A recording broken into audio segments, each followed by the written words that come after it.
The Courage to Create, by Rollo May. Contents: 1. The courage to create. 2. The nature of creativity. 3.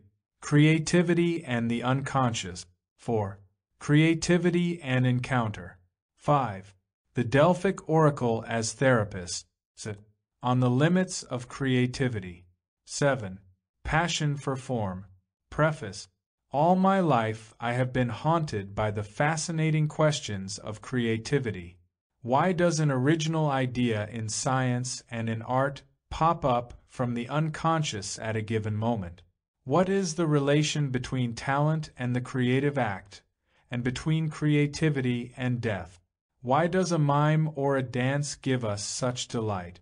How did Homer, confronting something as gross as the Trojan War, fashion it into poetry which became a guide for the ethics of the whole Greek civilization? I have asked these questions not as one who stands on the sidelines, but as one who himself participates in art and science. I ask them out of my own excitement, for example, at watching two of my colors on a paper merge into an unpredictable third color. Is it not the distinguishing characteristic of the human being that in the hot race of evolution he pauses for a moment to paint on the cave walls at Lascaux or Altamira those brown and red deer and bison which still fill us with amazed admiration and awe? Suppose the apprehension of beauty is itself a way to truth? Suppose that elegance, as the word is used by physicists to describe their discoveries, is a key to ultimate reality? Suppose Joyce is right that the artist creates the uncreated conscience of the race? These chapters are a partial record of my ponderings. They had their birth as lectures given at colleges and universities. I had always hesitated to publish them because they seemed incomplete. The mystery of creation still remained. I then realized that this unfinished quality would always remain, and that it is a part of the creative process itself. This realization coincided with the fact that many people who had heard the lectures urged that they be published. The title was suggested by Paul Tillich's The Courage to Be, a debt I am glad to acknowledge. But one cannot be in a vacuum. We express our being by creating. Creativity is a necessary sequel to being. Furthermore, the word courage in my title refers, beyond the first few pages of the first chapter, to that particular land of courage essential for the creative act. This is rarely acknowledged in our discussions of creativity, and even more rarely written about. I want to express my gratitude to several friends who have read all or part of the manuscript and have discussed it with me, and Hyde, Magda Deans, and Eleanor Roberts. More than is usually the case, this book was a delight to compile, for it gave me cause to ponder all these questions over again. I only hope the book gives as much pleasure to the reader as it did to me in the compiling of it. 1. The Courage to Create. We are living at a time when one age is dying and the new age is not yet born. We cannot doubt this as we look about us to see the radical changes in sexual mores, in marriage styles, in family structures, in education, in religion, technology, and almost every other aspect of modern life. And behind it all is the threat of the atom bomb, which recedes into the distance but never disappears. To live with sensitivity in this age of limbo indeed requires courage. A choice confronts us. Shall we, as we feel our foundations shaking, withdraw in anxiety and panic? Frightened by the loss of our familiar mooring places, shall we become paralyzed and cover our inaction with apathy? If we do those things, we will have surrendered our chance to participate in the forming of the future. We will have forfeited the distinctive characteristic of human beings, namely, to influence our evolution through our own awareness. We will have capitulated to the blind juggernaut of history and lost the chance to mold the future into a society more equitable and humane. Or shall we seize the courage necessary to preserve our sensitivity, awareness, and responsibility in the face of radical change?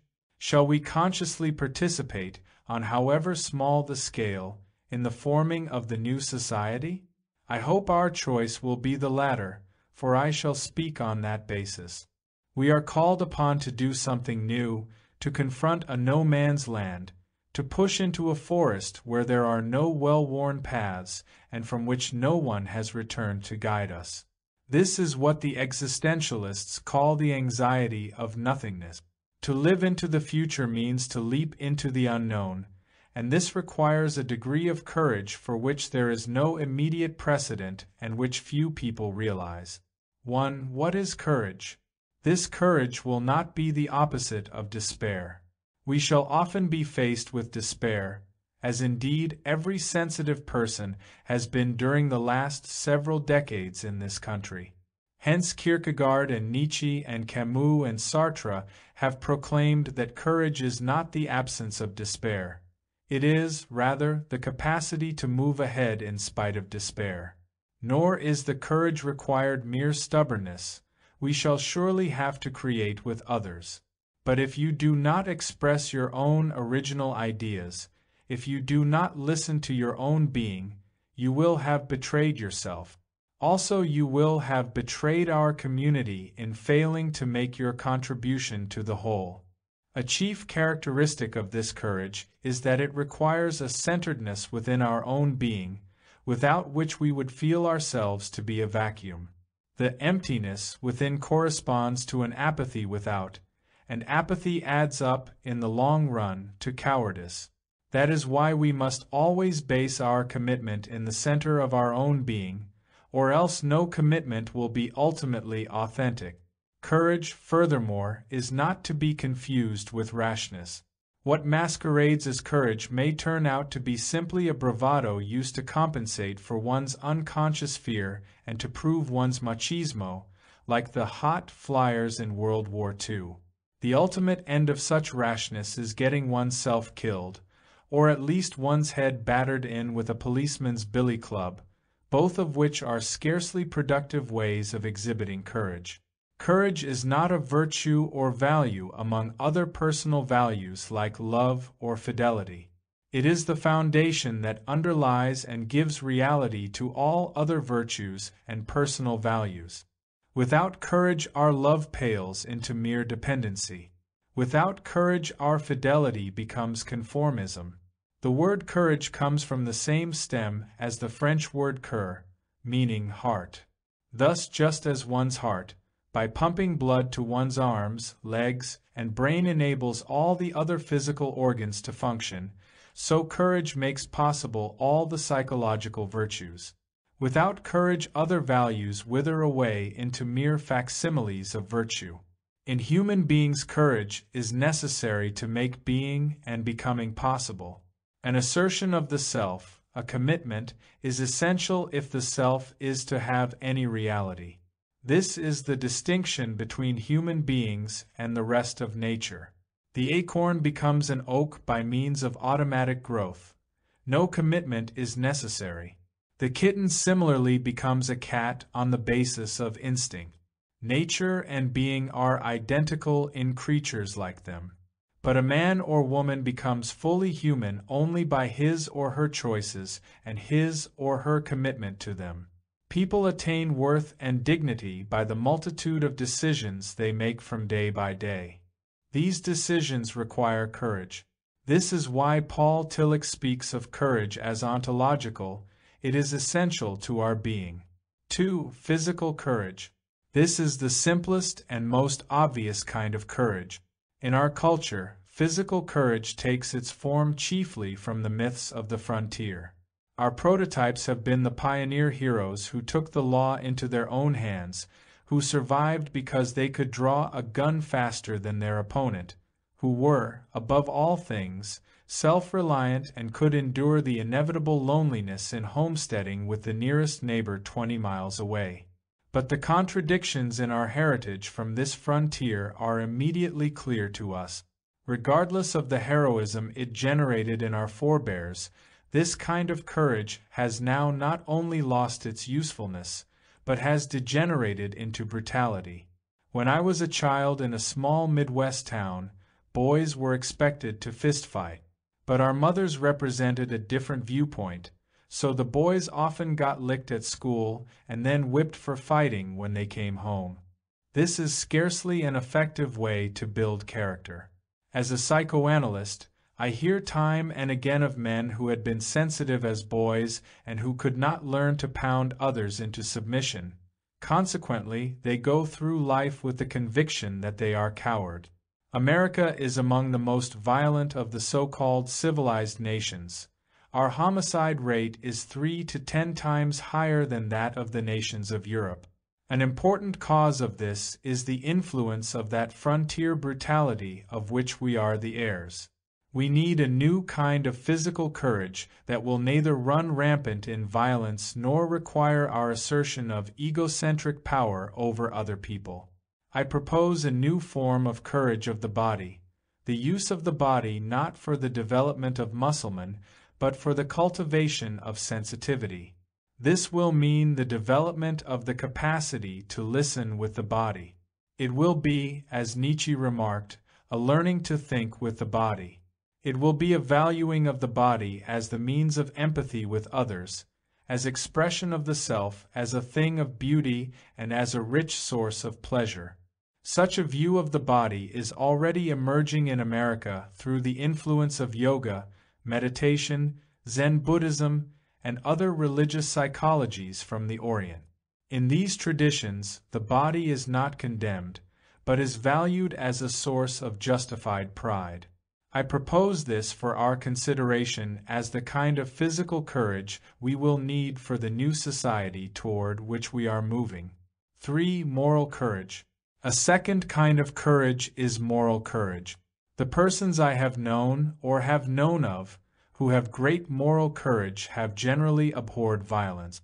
Take, for example, Alexander Solzhenitsyn, the Russian author who stood up alone against the might of the Soviet bureaucracy in protest against the inhuman and cruel treatment of men and women in Russian prison camp. His numerous books, written in the best prose of modern Russia, cry out against the crushing of any person, whether physically, psychologically, or spiritually. His moral courage stands out the more clearly since he is not a liberal, but a Russian nationalist.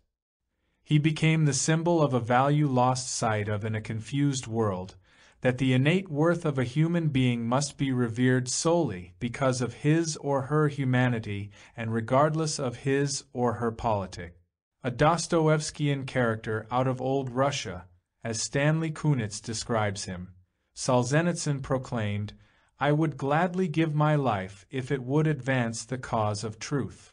Apprehended by the Soviet police, he was taken to prison. The story is told that he was disrobed and marched out before a firing squad. The purpose of the police was to scare him to death if they could not silence him psychologically. Their bullets were blanks.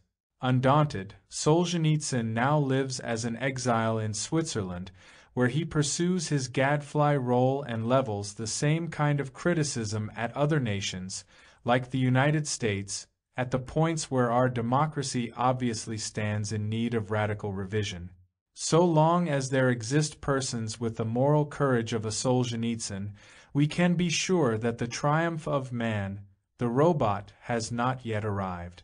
Solzhenitsyn's courage, like that of many persons of similar moral valor, arose not only out of his audaciousness, but also out of his compassion for the human suffering he saw about him during his own sentence in the Soviet prison camp. It is highly significant, and indeed almost a rule, that moral courage has its source in such identification through one's own sensitivity with the suffering of one's fellow human beings. I am tempted to call this perceptual courage, because it depends on one's capacity to perceive, to let oneself see the suffering of other people. If we let ourselves experience the evil, we will be forced to do something about it. It is a truth, recognizable in all of us, that when we don't want to become involved, when we don't want to confront even the issue of whether or not we'll come to the aid of someone who is being unjustly treated, we block off our perception, we blind ourselves to the other's suffering, we cut off our empathy with the person needing help. Hence, the most prevalent form of cowardice in our day hides behind the statement, "I did not want to become involved." 4. Social courage. The third kind of courage is the opposite to the just described apathy. I call it social courage. It is the courage to relate to other human beings, the capacity to risk oneself in the hope of achieving meaningful intimacy. It is the courage to invest oneself over a period of time in a relationship that will demand an increasing openness. Intimacy requires courage because risk is inescapable. We cannot know at the outset how the relationship will affect us. Like a chemical mixture, if one of us is changed, both of us will be. Will we grow in self-actualization, or will it destroy us? The one thing we can be certain of is that if we let ourselves fully into the relationship for good or evil, we will not come out unaffected. A common practice in our day is to avoid working up the courage required for authentic intimacy by shifting the issue to the body, making it a matter of simple physical courage. It is easier in our society to be naked physically than to be naked psychologically or spiritually, easier to share our body than to share our fantasies, hopes, fears, and aspirations, which are felt to be more personal and the sharing of which is experienced as making us more vulnerable. For curious reasons we are shy about sharing the things that matter most. Hence people short-circuit the more dangerous building of a relationship by leaping immediately into bed. After all, the body is an object and can be treated mechanically. But intimacy that begins and remains on the physical level tends to become inauthentic, and we later find ourselves fleeing from the emptiness. Authentic social courage requires intimacy on the many levels of the personality simultaneously. Only by doing this can one overcome personal alienation. No wonder the meeting of new persons brings a throb of anxiety as well as the joy of expectation. And as we go deeper into the relationship, each new depth is marked by some new joy and new anxiety. Each meeting can be a harbinger of an unknown fate in store for us, but also a stimulus toward the exciting pleasure of authentically knowing another person. Social courage requires the confronting of two different kinds of fear. These were beautifully described by one of the early psychoanalysts, Otto Rank. The first he calls the life fear. This is the fear of living autonomously, the fear of being abandoned, the need for dependency on someone else. It shows itself in the need to throw oneself so completely into a relationship that one has no self left with which to relate. One becomes, in effect, a reflection of the person he or she loves, which sooner or later becomes boring to the partner. This is the fear of self-actualization, as Rank described it. Living some 40 years before the days of women's liberation, Rank averred that this kind of fear was most typical of women. The opposite fear Rank called the death fear. This is the fear of being totally absorbed by the other, the fear of losing one's self and one's autonomy, the fear of having one's independence taken away. This, said Rank, is the fear most associated with men, for they seek to keep the back door open to beat a hasty retreat in case the relationship becomes too intimate.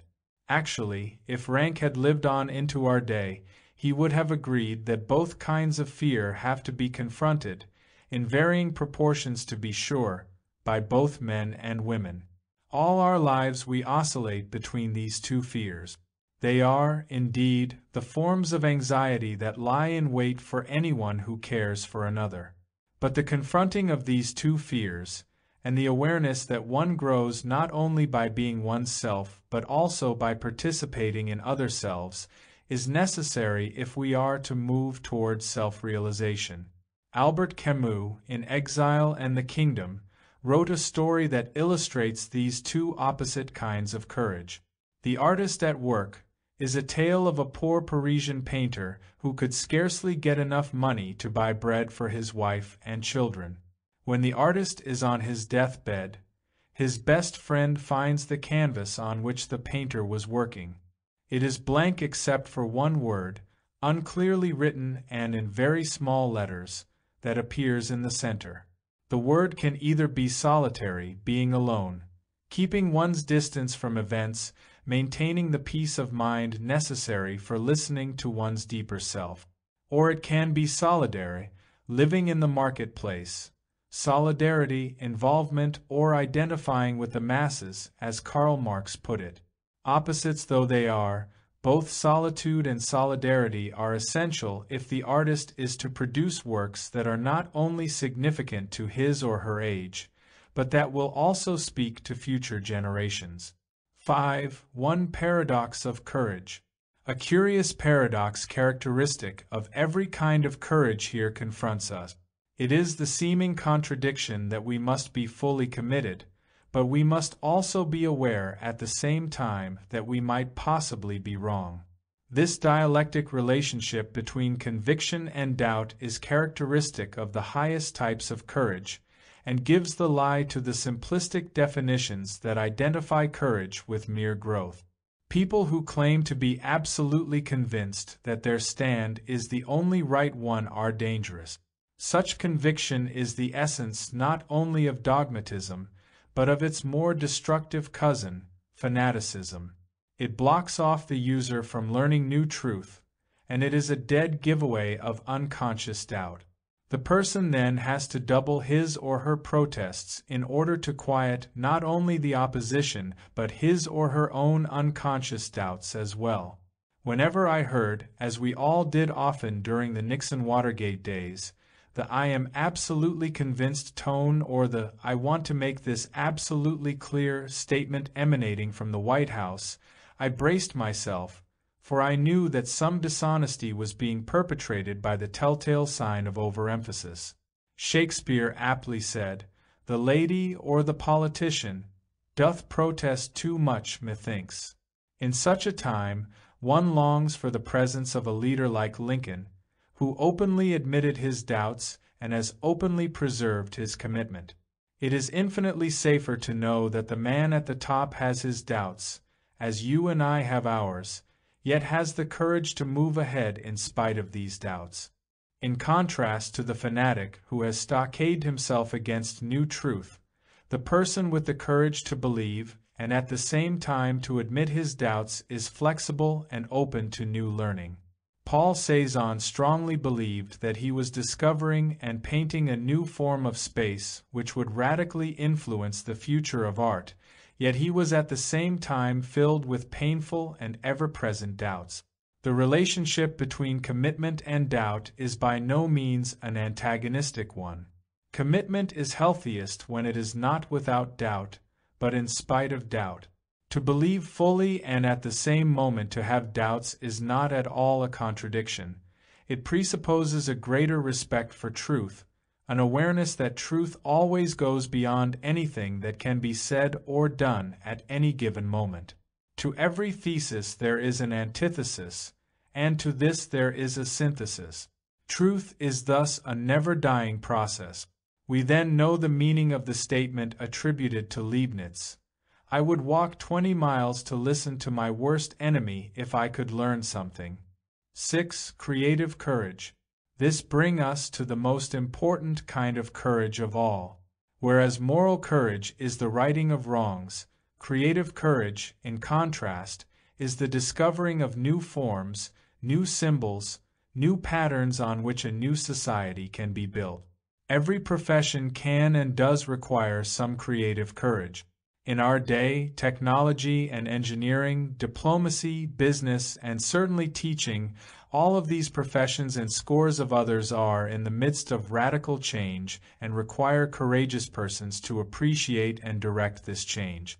The need for creative courage is in direct proportion to the degree of change the profession is undergoing. But those who present directly and immediately the new forms and symbols are the artists, the dramatists, the musicians, the painters, the dancers, the poets, and those poets of the religious sphere we call saints. They portray the new symbols in the form of images, poetic, oral, plastic, or dramatic, as the case may be. They live out their imaginations. The symbols only dreamt about by most human beings are expressed in graphic form by the artist. But in our appreciation of the created work, let us say a Mozart quintet, we also are performing a creative act. When we engage a painting, which we have to do especially with modern art if we are authentically to see it, we are experiencing some new moment of sensibility. Some new vision is triggered in us by our contact with the painting. Something unique is born in us. This is why appreciation of the music or painting or other works of the creative person is also a creative act on our part. If these symbols are to be understood by us, we must identify with them as we perceive them. In Beckett's play Waiting for Godot, there are no intellectual discussions of the failure of communication in our time. The failure is simply presented there on the stage. We see it most vividly, for example, when Lucky, who, at his master's order to think, can only sputter out a long speech that has all the pomposity of a philosophical discourse but is actually pure gibberish. As we involve ourselves more and more in the drama, we see represented on stage, larger than life, our general human failure to communicate authentically. We see on the stage, in Beckett's play, the lone, bare tree, symbolic of the lone, bare relationship the two men have as they wait together for a Godot who never appears, and it elicits from us a similar sense of the alienation that we and multitudes of others experience. The fact that most people have no clear awareness of their alienation only makes this condition more powerful. In Eugene O'Neill's The Iceman Cometh, there are no explicit discussions of the disintegration of our society.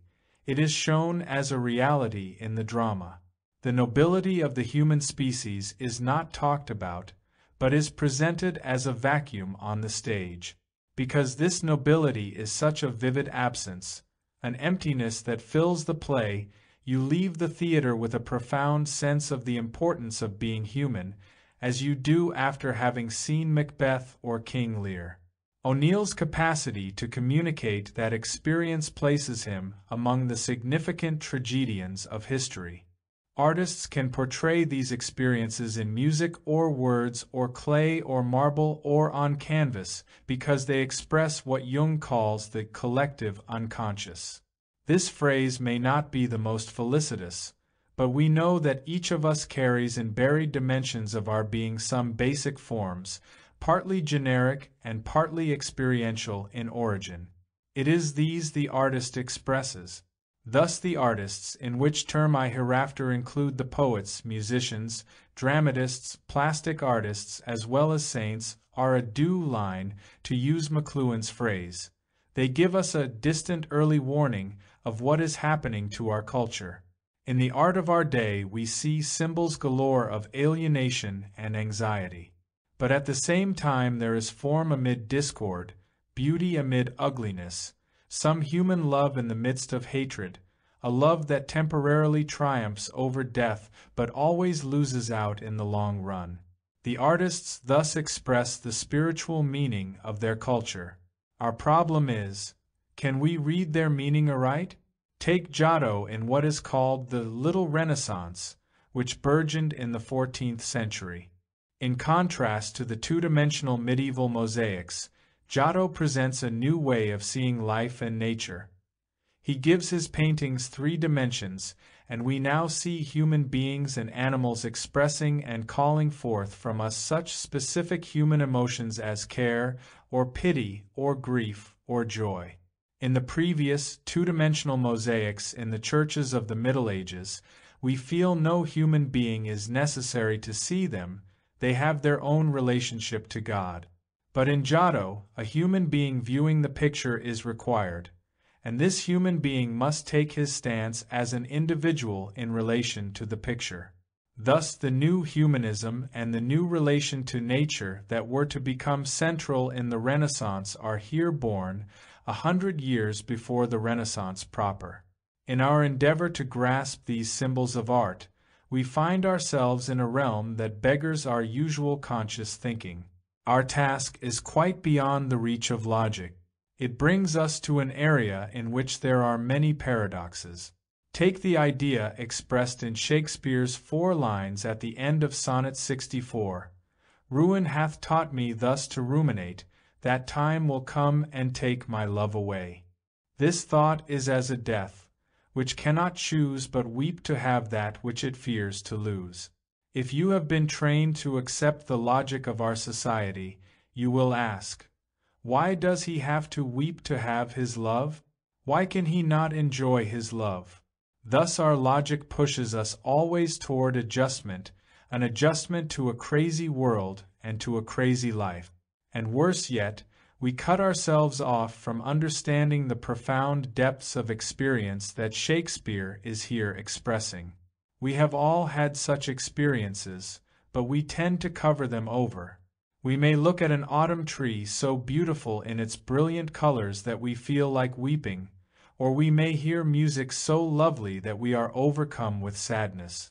The craven thought then creeps into our consciousness that maybe it would have been better not to have seen the tree at all or not to have heard the music. Then we wouldn't be faced with this uncomfortable paradox, knowing that time will come and take my love away, that everything we love will die. But the essence of being human is that, in the brief moment we exist on this spinning planet, we can love some persons and some things, in spite of the fact that time and death will ultimately claim us all. That we yearn to stretch the brief moment, to postpone our death a year or so is surely understandable, but such postponement is bound to be a frustrating and ultimately a losing battle. By the creative act, however, we are able to reach beyond our own death. This is why creativity is so important and why we need to confront the problem of the relationship between creativity and death. Consider James Joyce, who is often cited as the greatest of modern novelists. At the very end of a portrait of the artist as a young man, he has his young hero write in his diary, "Welcome, O life! I go to encounter for the millionth time the reality of experience and to forge in the smithy of my soul the uncreated conscience of my race." What a rich and profound statement that is! I go to encounter for the millionth time. In other words, every creative encounter is a new event. Every time requires another assertion of courage. What Kierkegaard said about love is also true of creativity. Every person must start at the beginning, and to encounter the reality of experience is surely the basis for all creativity. The task will be to forge in the smithy of my soul, as arduous as the blacksmith's task of bending red-hot iron in his smithy to make something of value for human life. But note especially the last words, to forge the uncreated conscience of my race. Joyce is here saying that conscience is not something handed down ready-made from Mount Sinai, despite reports to the contrary. It is created, first of all, out of the inspiration derived from the artist's symbols and forms. Every authentic artist is engaged in this creating of the conscience of the race, even though he or she may be unaware of the fact. The artist is not a moralist by conscious intention, but is concerned only with hearing and expressing the vision within his or her own being. But out of the symbols the artist sees and creates, as Giotto created the forms for the Renaissance, there is later hewn the ethical structure of the society. Why is creativity so difficult, and why does it require so much courage? Is it not simply a matter of clearing away the dead forms, the defunct symbols and the myths that have become lifeless? No. Joyce's metaphor is much more accurate. It is as difficult as forging in the smithy of one's soul. We are faced with a puzzling riddle indeed. Some help comes from George Bernard Shaw. Having attended a concert given by the violinist Heifetz, he wrote the following letter when he got home. "My dear Mr. Heifetz, my wife and I were overwhelmed by your concert. If you continue to play with such beauty, you will certainly die young. No one can play with such perfection without provoking the jealousy of the gods. I earnestly implore you to play something badly every night before going to bed. Beneath Shaw's humorous words there is, as there often was with him, a profound truth: creativity provokes the jealousy of the gods. This is why authentic creativity takes so much courage. An active battle with the gods is occurring. I cannot give you any complete explanation of why this is so. I can only share my reflections. Down through the ages, authentically creative figures have consistently found themselves in such a struggle. Degas once wrote, "A painter paints a picture with the same feeling as that with which a criminal commits a crime." In Judaism and Christianity, the second of the 10 Commandments adjures us, "You shall not make yourself a graven image, or any likeness of anything that is in the heavens above, or that is in the earth beneath, or that is in the water under the earth." I am aware that the ostensible purpose of this commandment was to protect the Jewish people from idol worship in those idol-strewn times. But the commandment also expresses the timeless fear that every society harbors of its artists, poets, and saints, for they are the ones who threaten the status quo, which each society is devoted to protecting. It is clearest in the struggles occurring in Russia to control the utterances of the poets and the styles of the artists, but it is true also in our own country, if not so blatant. Yet in spite of this divine prohibition, and despite the courage necessary to flout it, countless Jews and Christians through the ages have devoted themselves to painting and sculpting and have continued to make graven images and produce symbols in one form or another. Many of them have had the same experience of a battle with the gods. A host of other riddles, which I can only cite without comment, are bound up with this major one. One is that genius and psychosis are so close to each other. Another is that creativity carries such an inexplicable guilt feeling. A third is that so many artists and poets commit suicide, and often at the very height of their achievement. As I tried to puzzle out the riddle of the battle with the gods, I went back to the prototypes in human cultural history, to those myths that illuminate how people have understood the creative act. I do not use this term myth in the common present-day deteriorated meaning of falsehood. This is an error that could be committed only by a society that has become so inebriated with adding up empirical facts that it seals off the deeper wisdom of human history.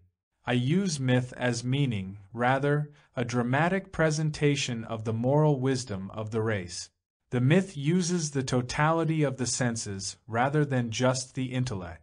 In ancient Greek civilization, there is the myth of Prometheus, a titan living on Mount Olympus, who saw that human beings were without fire.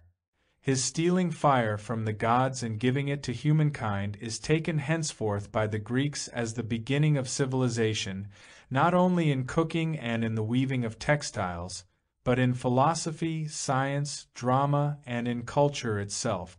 But the important point is that Zeus was outraged. He decreed that Prometheus he punished by being bound to Mount Caucasus, where a vulture was to come each morning and eat away his liver, which would grow again at night. This element in the myth, incidentally, is a vivid symbol of the creative process. All artists have at some time had the experience at the end of the day of feeling tired, spent, and so certain they can never express their vision that they vow to forget it and start all over again on something else the next morning. But during the night their liver grows back again. They arise full of energy and go back with renewed hope to their task, again to strive in the smithy of their soul.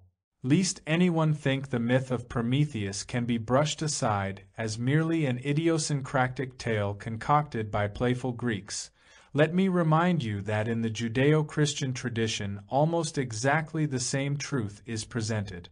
I refer to the myth of Adam and Eve. This is the drama of the emerging of moral consciousness. As Kierkegaard said in relation to this myth, and to all myths, The truth that happens internally is presented as though it were external. The myth of Adam is reenacted in every infant, beginning a few months after birth and developing into recognizable form at the age of 2 or 3, though ideally it should continue enlarging all the rest of one's life. The eating of the apple of the tree of the knowledge of good and evil symbolizes the dawn of human consciousness, moral conscience and consciousness being at this point synonymous. The innocence of the Garden of Eden, the womb and the dreaming consciousness, the phrase is Kierkegaard's, of gestation and the first month of life, are destroyed forever. The function of psychoanalysis is to increase this consciousness, indeed to help people eat of the tree of the knowledge of good and evil. It should not surprise us if this experience is as terrifying for many people as it was for Oedipus. Any theory of resistance that omits the terror of human consciousness is incomplete and probably wrong. In place of innocent bliss, the infant now experiences anxiety and guilt feelings. Also, as part of the child's legacy is the sense of individual responsibility, and, most important of all, developing only later, the capacity to love. The shadow side of this process is the emergence of repressions and, concomitantly, neurosis. A fateful event indeed. If you call this the fall of man, you should join Hegel and other penetrating analysts of history who have proclaimed that it was a fall upward, for without this experience there would be neither creativity nor consciousness as we know them. But, again, Yahweh was angry. Adam and Eve were driven out of the garden by an angel with a flaming sword. The troublesome paradox confronts us in that both the Greek and the Judeo-Christian myths present creativity and consciousness as being born in rebellion against an omnipotent force. Are we to conclude that these chief gods, Zeus and Yahweh, did not wish humankind to have moral consciousness and the arts of civilization? It is a mystery indeed. The most obvious explanation is that the creative artist and poet and saint must fight the actual, as contrasted to the ideal, gods of our society, the god of conformism as well as the gods of apathy, material success, and exploitative power. These are the idols of our society that are worshipped by multitudes of people. But this point does not go deeply enough to give us an answer to the riddle. In my search for some illumination, I went back again to the myths to read them more carefully. I discovered that at the end of the myth of Prometheus there is the curious addendum. Prometheus could be freed from his chains and his torture only when an immortal would renounce his immortality as expiation for Prometheus. This was done by Chiron, who is, incidentally, another fascinating symbol, half horse and half man, renowned for his wisdom and skill in medicine and healing. He brought up Asclepius, the god of medicine. This conclusion to the myth tells us that the riddle is connected with the problem of death. The same with Adam and Eve. Enraged at their eating of the tree of the knowledge of good and evil, Yahweh cries out that he is afraid they will eat of the tree of eternal life and become like one of us. So, again the riddle has to do with the problem of death, of which eternal life is one aspect. The battle with the gods thus hinges on our own mortality. Creativity is a yearning for immortality. We human beings know that we must die. We have, strangely enough, a word for death. We know that each of us must develop the courage to confront death. Yet we also must rebel and struggle against it. Creativity comes from this struggle. Out of the rebellion, the creative act is born. Creativity is not merely the innocent spontaneity of our youth and childhood. It must also be married to the passion of the adult human being, which is a passion to live beyond one's death. Michelangelo's writhing, unfinished statues of slaves, struggling in their prisons of stone, are the most fitting symbol for our human condition. When I use the word rebel for the artist, I do not refer to revolutionary or to such things as taking over the dean's office, that is a different matter. Artists are generally soft-spoken persons who are concerned with their inner visions and images. But that is precisely what makes them feared by any coercive society. For they are the bearers of the human being's age-old capacity to be insurgent. They love to immerse themselves in chaos in order to put it into form, just as God created form out of chaos in Genesis. Forever unsatisfied with the mundane, the apathetic, the conventional, they always push on to newer worlds. Thus are they the creators of the uncreated conscience of the race. This requires an intensity of emotion, a heightened vitality. For is not the vital forever in opposition to death? We could call this intensity by many different names. I choose to call it rage. Stanley Kunitz, contemporary poet, state that the poet writes his poems out of his rage. This rage is necessary to ignite the poet's passion, to call forth his abilities, to bring together in ecstasy his flame-like insights, that he may surpass himself in his poems.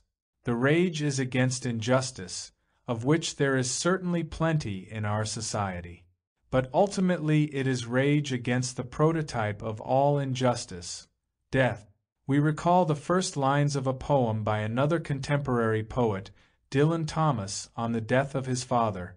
Do not go gentle into that good night, old age should bum and rave at close of day.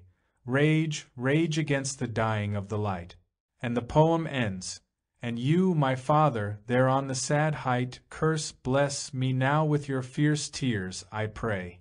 Do not go gentle into that good night. Rage, rage against the dying of the light. Note that he does not ask merely to be blessed. Curse me with your fierce tears. Note also that it is Dylan Thomas, and not his father, who writes the poem. The father had to confront death and in some way accept it, but the son expresses the eternally insurgent spirit, and as a result we have the piercing elegance of this poem. This rage has nothing at all to do with rational concepts of death, in which we stand outside the experience of death and make objective, statistical comments about it. That always has to do with someone else's death, not our own. We all know that each generation, whether of leaves or grass or human beings or any living things, must die in order for a new generation be born.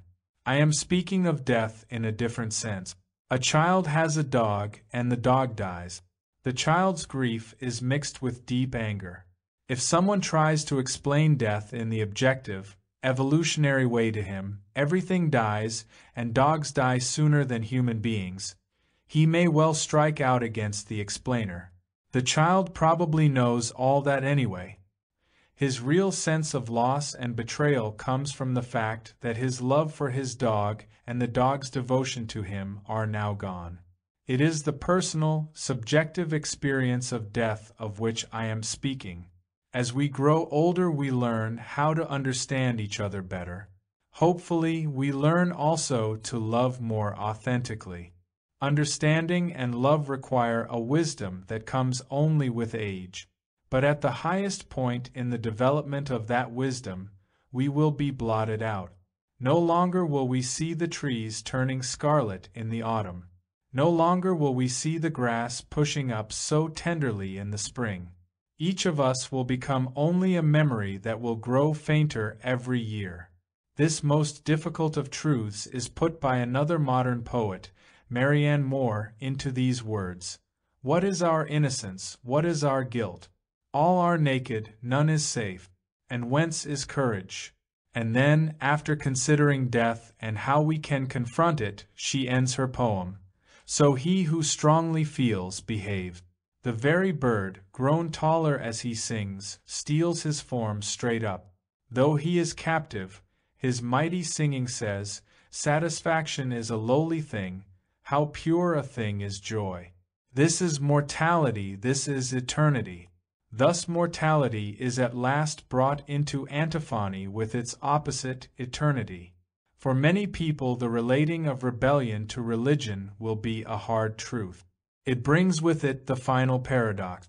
In religion, it is not the sycophants or those who cling most faithfully to the status quo who are ultimately praised.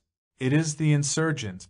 Recall how often in human history the saint and the rebel have been the same person. Socrates was a rebel, and he was sentenced to drink hemlock. Jesus was a rebel, and he was crucified for it. Joan of Arc was a rebel, and she was burned at the stake. Yet each of these figures and hundreds like them, though ostracized by their contemporaries, were recognized and worshipped by the following ages as having made the most significant creative contributions in ethics and religion to civilization. Those we call saints rebelled against an outmoded and inadequate form of God on the basis of their new insights into divinity. The teachings that led to their deaths raised the ethical and spiritual levels of their society. They were aware that Zeus, the jealous god of Mount Olympus, would no longer do. Hence Prometheus stands for a religion of compassion. They rebelled against Yahweh, the primitive tribal god of the Hebrews who gloried in the deaths of thousands of Philistines. In place of him came the new visions of Amos and Isaiah and Jeremiah of the God of love and justice. Their rebellion was motivated by new insights into the meaning of godliness. They rebelled, as Paul Tillich has so beautifully stated, against God in the name of the God beyond God. The continuous emergence of the God beyond God is the mark of creative courage in the religious sphere. Whatever sphere we may be in, there is a profound joy in the realization that we are helping to form the structure of the new world. This is creative courage, however minor or fortuitous our creations may be. We can then say with Joyce, "Welcome, O life!"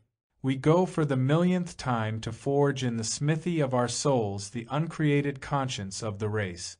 2. The nature of creativity. When we examine the psychological studies and writings on creativity over the past 50 years, the first thing that strikes us is the general paucity of material and the inadequacy of the work. In academic psychology after the time of William James and during the first half of this century, the subject was generally avoided as unscientific, mysterious, disturbing, and too corruptive of the scientific training of graduate students. And when some studies of creativity actually were made, they dealt with areas so peripheral that creative people themselves felt they had next to nothing to do with real creativity. Essentially, we have come up with truisms or irrelevancies at which the artists and poets smile and about which they say, "Interesting, yes, but that's not what goes on within me in the creative act." Fortunately, during the last 20 years a change has been occurring, but it is still true that creativity is a stepchild of psychology. And in psychoanalysis and depth psychology, the situation has been little better. I well recall an incident of some 20 years ago that brought vividly home to me the oversimplification and inadequacy of the depth psychology theories of creativity. One summer I was traveling with a group of 17 artists through Central Europe, studying and painting peasant art. While we were in Vienna, Alfred Adler, whom I had known and whose summer school I had attended, invited us all to his home for a private lecture. In the course of his lecture, in his parlor, Adler touched upon his compensatory theory of creativity, that human beings produce art, science, and other aspects of culture to compensate for their own inadequacies. The oyster producing the pearl to cover up the grain of sand intruding into its shell is often cited as a simple illustration. Beethoven's deafness was one of the many famous examples Adler cited, showing how highly creative individuals compensate for some defect or organ inferiority by their creative act. Adler also believed that civilization was created by human beings to compensate for their relatively weak position on this unfriendly crust of earth, as well as for their inadequacy of tooth and claw in the animal world.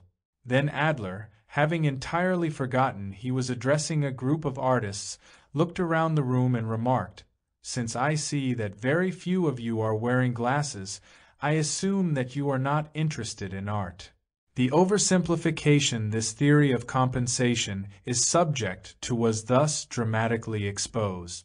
The theory does have some merit and is one of the important hypotheses that must be considered by students in the field. But its error is that it does not deal with the creative process as such. Compensatory trends in an individual will influence the forms his or her creating will take, but they do not explain the process of creativity itself. Compensatory needs influence the particular bent or direction in culture or science, but they do not explain the creation of the culture or science. Because of this, I learned very early in my psychological career to regard with a good deal of skepticism current theories explaining creativity, and I learned always to ask the question, does the theory deal with creativity itself, or does it deal only with some artifact, some partial, peripheral aspect of the creative act? The other widely current psychoanalytic theories about creativity have two characteristics. First, they are reductive, that is, they reduce creativity to some other process. Second, they generally make it specifically an expression of neurotic patterns. The usual definition of creativity in psychoanalytic circles is regression in the service of the ego. Immediately, the term regression indicates the reductive approach. I emphatically disagree with the implication that creativity is to be understood by reducing it to some other process, or that it is essentially an expression of neurosis. Creativity is certainly associated with serious psychological problems in our particular culture. Van Gogh went psychotic, Gauguin seems to have been schizoid, Poe was alcoholic, and Virginia Woolf was seriously depressed. Obviously, creativity and originality are associated with persons who do not fit into their culture. But this does not necessarily mean that the creativity is the product of the neurosis. The association of creativity with neurosis presents us with a dilemma, namely, if by psychoanalysis we cured the artists of their neuroses, would they no longer create? This dichotomy, as well as many others, arises from the reductive theories. Furthermore, if we create out of some transfer of affect or drive, as implied in sublimation, or if our creativity is merely the byproduct of an endeavor to accomplish something else, as in compensation, does not our very creative act then have only a pseudo-value? We must indeed take a strong stand against the implications, however they may creep in, that talent is a disease and creativity is a neurosis. 1. What is creativity?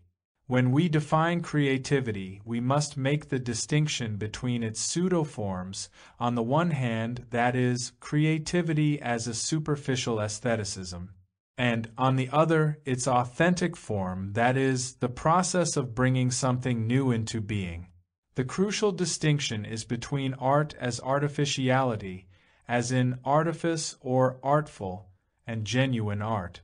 This is a distinction that artists and philosophers have struggled all through the centuries to make clear. Plato, for example, demoted his poets and his artists down to the sixth circle of reality because, he said, they deal only with appearances and not with reality itself. He was referring to art as decoration, a way of making life prettier, a dealing with semblances. But in his later beautiful dialogue, The Symposium, he described what he called the true artists, namely, those who give birth to some new reality. These poets and other creative persons are the ones who express being itself, he held. As I would put it, these are the ones who enlarge human consciousness.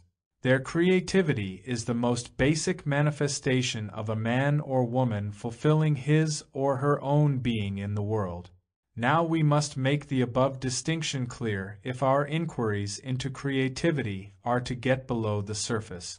We are thus not dealing with hobbies, do-it-yourself movements, Sunday painting, or other forms of filling up leisure time. Nowhere has the meaning of creativity been more disastrously lost than in the idea that it is something you do only on weekends. The creative process must be explored not as the product of sickness, but as representing the highest degree of emotional health, as the expression of the normal people in the act of actualizing themselves.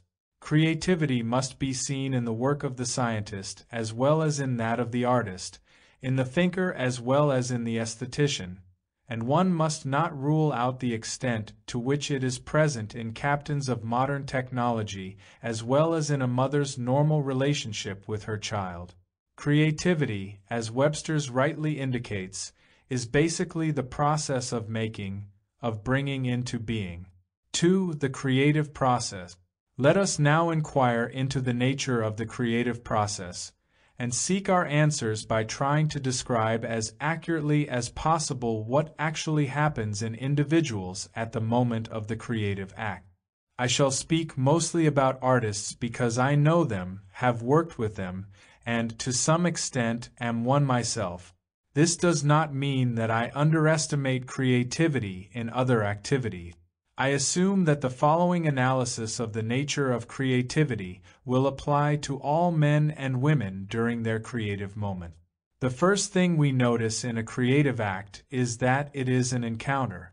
Artists encounter the landscape they propose to paint, they look at it, observe it from this angle and that. They are, as we say, absorbed in it. Or, in the case of abstract painters, the encounter may be with an idea, an inner vision, that in turn may be led off by the brilliant colors on the palette or the inviting rough whiteness of the canvas. The paint, the canvas, and the other materials then become a secondary part of this encounter. They are the language of it, the media, as we rightly put it. Or scientists confront their experiment, their laboratory task, in a similar situation of encounter. The encounter may or may not involve voluntary effort, that is, willpower. A healthy child's play, for example, also has the essential features of encounter, and we know it is one of the important prototypes of adult creativity.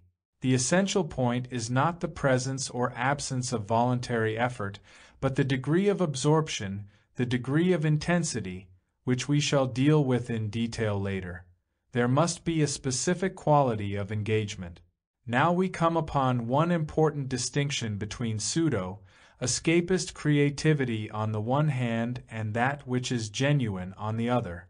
Escapist creativity is that which lacks encounter. This was illustrated vividly to me when I worked with a young man in psychoanalysis. A talented professional, this man had rich and varied creative potentialities, but he always stopped just short of actualizing them. He would suddenly get the idea for an excellent story, would work it out in his mind to a full outline which could have then been written up without much further ado, and would relish and enjoy the ecstasy of the experience. Then he would stop there, writing down nothing at all.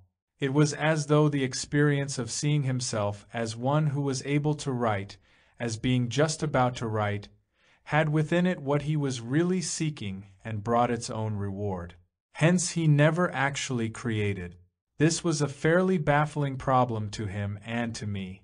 We had analyzed many aspects of it. His father had been a somewhat gifted writer but a failure. His mother had made much of his father's writings, but had shown only contempt for him in other realms. The young man, an only child, had been pampered and overprotected by his mother and often had been shown preference over his father, for instance, by being served special food at meals. The patient was clearly competing with his father, and faced a dire threat if he should succeed. All this and more we had analyzed in some detail. A vital link of experience, however, was missing. One day the patient came in to announce that he had made an exciting discovery. The evening before, while reading, he had gotten his customary sudden creative flow of ideas for a story and had taken his usual pleasure in the fact. At the same time, he had had a peculiar sexual feeling. He had then recalled for the first time that he had always had this sexual feeling at precisely such an abortively creative moment. I shall not go into the complex analysis of the associations, which demonstrated that this sexual feeling was both a desire for comfort and sensual gratification of a passive sort and a desire for the unconditional admiration of any woman. I only wish to indicate that the upshot was clearly that his creative bursts of ideas were ways of getting admiration, gratification from his mother, that he needed to show mother and other women what a fine, gifted person he was. And once he had done that by getting the beautiful, lofty visions, he had achieved what he wanted. He was not really interested in this context in creating, but in being about to create. Creativity was in the service of something quite else. Now, no matter how you may interpret the causes of this pattern, one central feature is clear: the encounter was lacking. Is not this the essence of escapist art? Everything is there but the encounter. And is not this the central feature of many kinds of artistic exhibitionism, what Rank calls the artiste manque?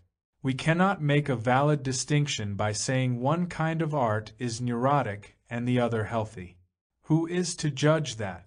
We can only say that in exhibitionistic, escapist forms of creativity there is no real encounter, no engagement with reality.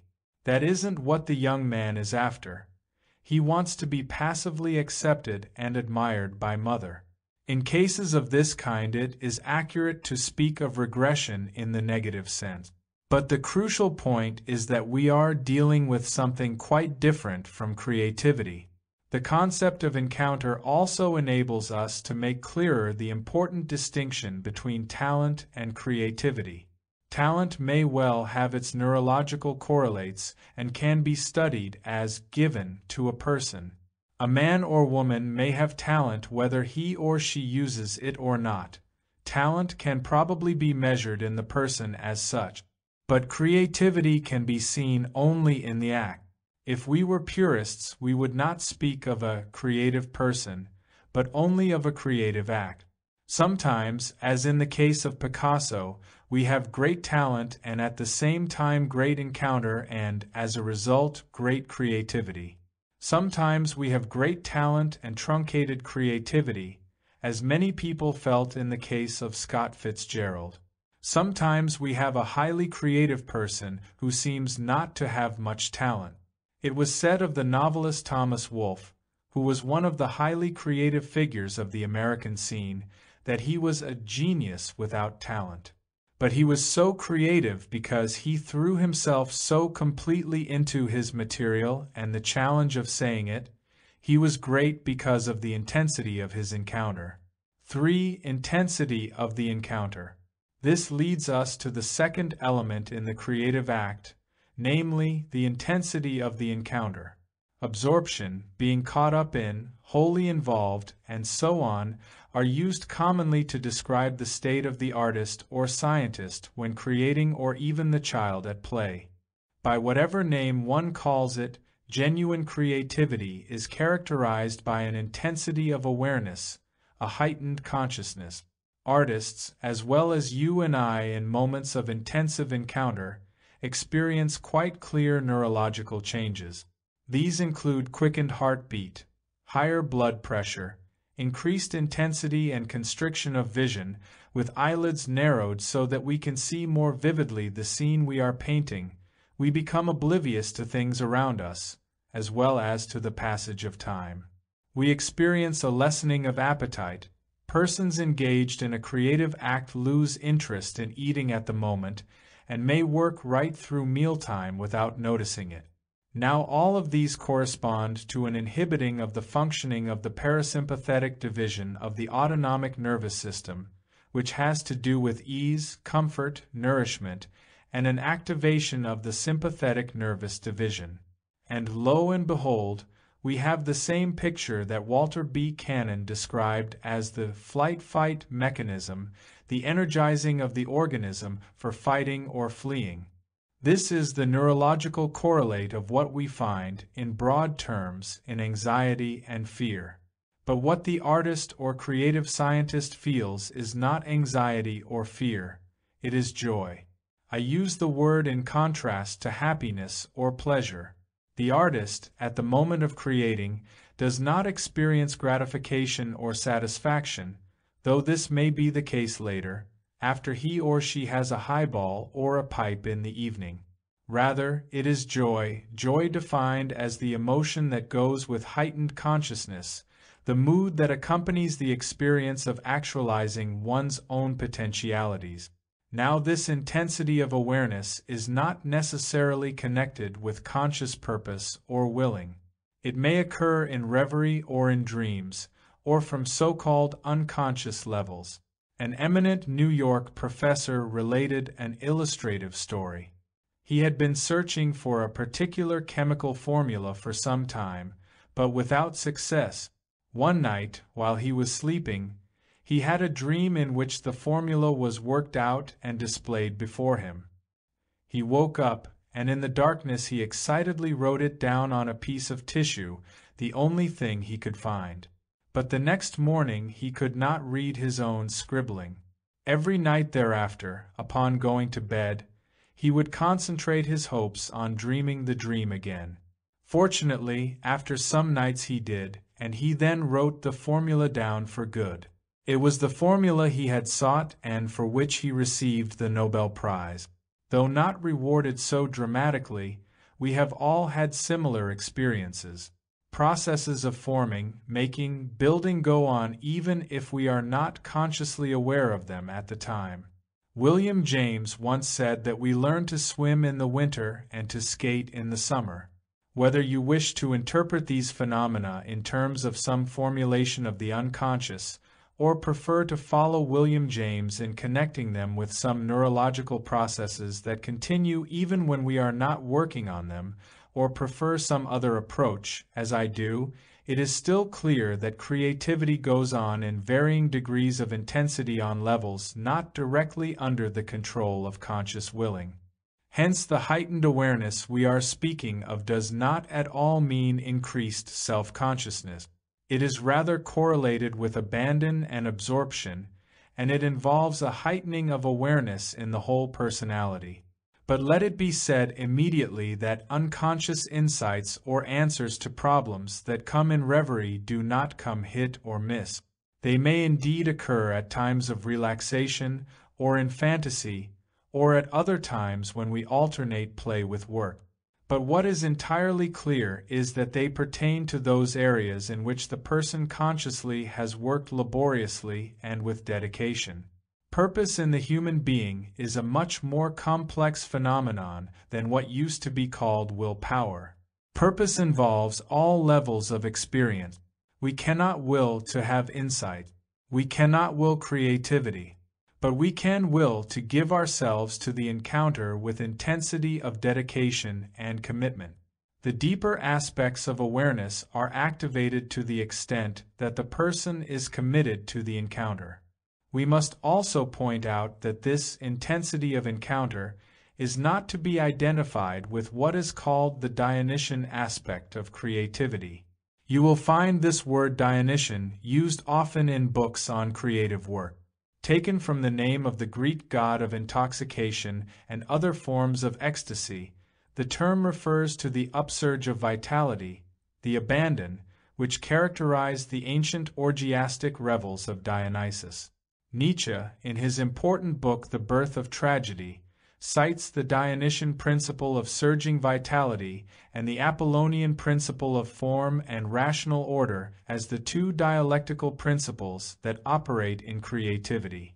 This dichotomy is assumed by many students and writers. The Dionysian aspect of intensity can be studied psychoanalytically easily enough. Probably almost every artist has tried at some time or other to paint while under the influence of alcohol. What happens generally is what one would expect, and it happens in proportion to how much alcohol is consumed, namely, that the artist thinks he or she is doing wonderful stuff, indeed much better than usual, but in actual fact, as is noted the next morning while looking at the picture, has really performed less well than usual. Certainly Dionysian periods of abandon are valuable, particularly in our mechanized civilization where creativity and the arts are all but starved to death by the routine of punching clocks and attending endless committee meetings, and by the pressures to produce ever greater quantities of papers and books, pressures that have infested the academic world more lethally than the industrial world. I long for the health-giving effects of the periods of carnival, such as they still have in the Mediterranean countries. But the intensity of the creative act should be related to the encounter objectively, and not released merely by something the artist takes. Alcohol is a depressant, and possibly necessary in an industrial civilization, but when one needs it regularly to feel free of inhibitions, he or she is misnaming the problem.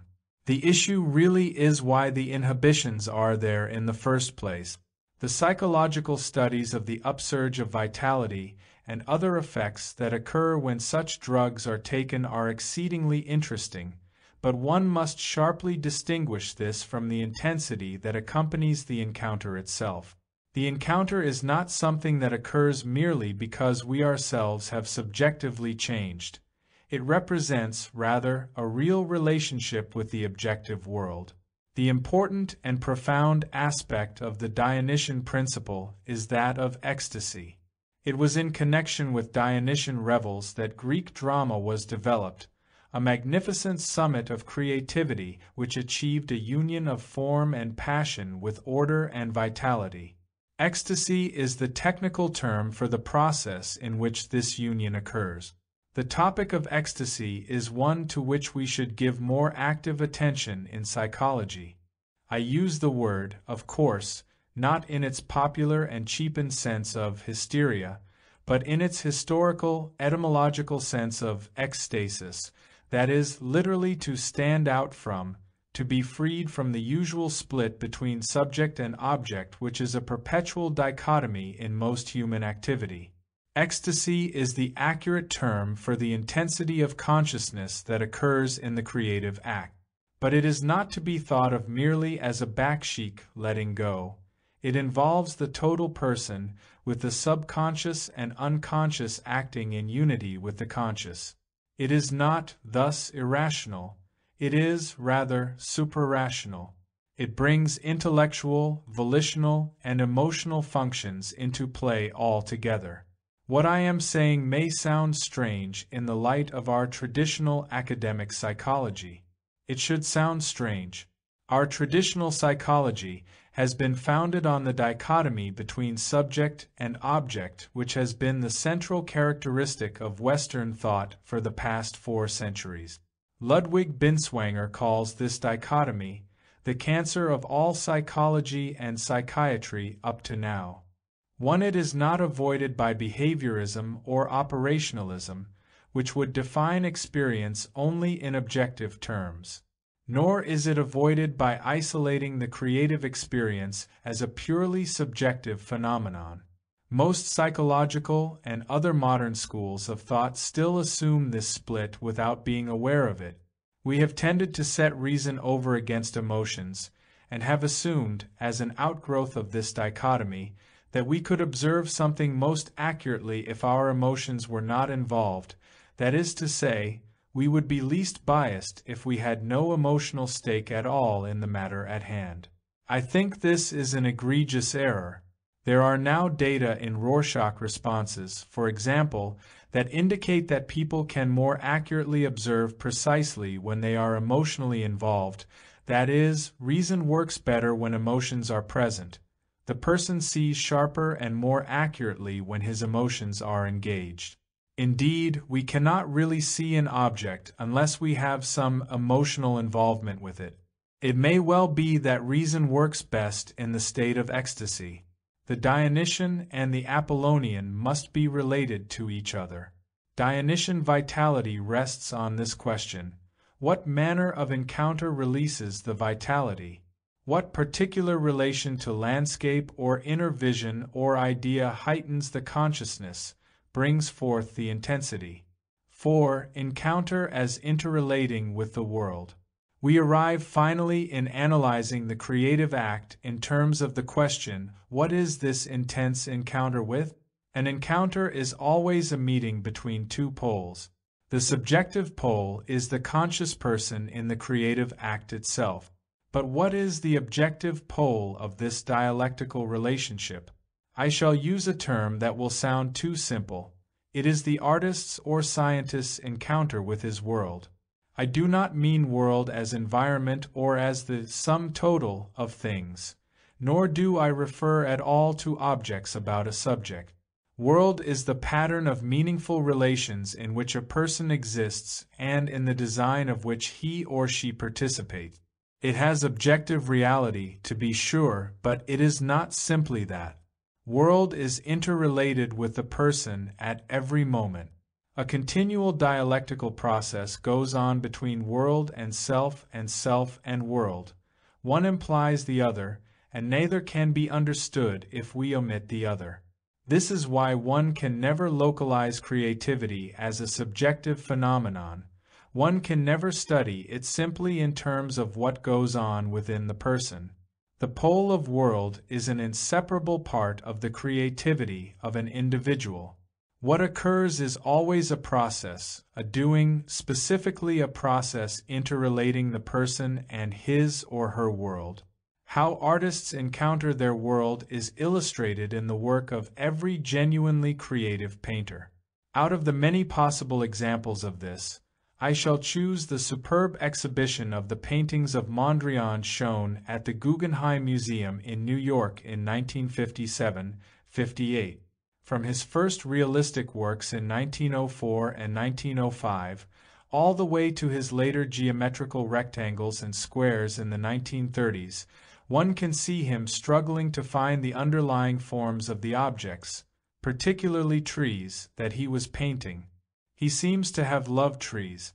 The paintings around 1910, beginning somewhat like Cézanne, move further and further into the underlying meaning of tree. The trunk rises organically from the ground into which the roots have penetrated. The branches curve and bend into the trees and hills of the background in cubistic form, beautifully illustrative of what the underlying essence of tree is to most of us. Then we see Mondrian struggling more and more deeply to find the ground forms of nature. Now it is less tree and more the eternal geometric forms underlying all reality. Finally, we see him pushing inexorably toward the squares and rectangles that are the ultimate form of purely abstract art. Impersonal? To be sure. The individual self is lost. But is this not precisely a reflection of Mondrian's world, the world of the decades of the 20s and 30s, the world in the period of emerging fascism, communism, conformism, military power, in which the individual not only feels lost, but is lost, alienated from nature and others as well as himself? Mondrian's paintings express creative strength in such a world, an affirmation in spite of the lostness of the individual. In this sense, his work is a search for the foundation of individuality that can withstand these anti-human political developments. It is absurd to think of artists simply as painting nature, as though they were only anachronistic photographers of trees and lakes and mountains. For them, nature is a medium, a language by which they reveal their world. What genuine painters do is to reveal the underlying psychological and spiritual conditions of their relationship to their world. Thus, in the works of a great painter, we have a reflection of the emotional and spiritual condition of human beings in that period of history. If you wish to understand the psychological and spiritual temper of any historical period, you can do no better than to look long and searchingly at its art. For in the art, the underlying spiritual meaning of the period is expressed directly in symbols. This is not because artists are didactic or set out to teach or to make propaganda. To the extent that they do, their power of expression is broken. Their direct relation to the inarticulate or, if you will, unconscious levels of the culture is destroyed. They have the power to reveal the underlying meaning of any period precisely because the essence of art is the powerful and alive encounter between the artist and his or her world. Nowhere was this encounter demonstrated more vividly than in the famous 75th anniversary exhibit of Picasso's works, presented in New York in 1957. Broader in temperament than Mondrian, Picasso is a spokesman for his time par excellence. Even in his early works around 1900, his vast talent was already visible, and in the stark, realistic paintings of peasants and poor people in the first decade of this century, his passionate relationship to human suffering was shown. You can then see the spiritual temper of each succeeding decade in his work. In the early 1920s, for example, we find Picasso painting classical Greek figures, particularly bathers by the sea. An aura of escapism hovers about these pictures in the exhibit. Was not the 1920s, the decade after the First World War, in reality a period of escapism in the Western world? Toward the end of the 20s and in the early 30s, these bathers by the sea become pieces of metal, mechanical, gray-blue curving steel. Beautiful indeed, but impersonal, unhuman. And here one was gripped in the exhibit with an ominous foreboding, the prediction of the beginning of the time when people were to become impersonal, objectivized numbers. It was the ominous prediction of the beginnings of man, the robot. Then in 1937 comes the great painting Guernica, with figures torn apart, split from each other, all in stark white, gray, and black. It was Picasso's pained outrage against the inhumanity of the bombing of the helpless Spanish town of Guernica by fascist planes in the Spanish Revolution, but it is much more than that. It is the most vivid portrayal imaginable of the atomistic, split-up, fragmentized state of contemporary human beings, and implies the conformism, emptiness, and despair that were to go along with this. Then in the late 30s and 40s, Picasso's portraits become more and more machine-like, people turned literally into metal. Faces become distorted.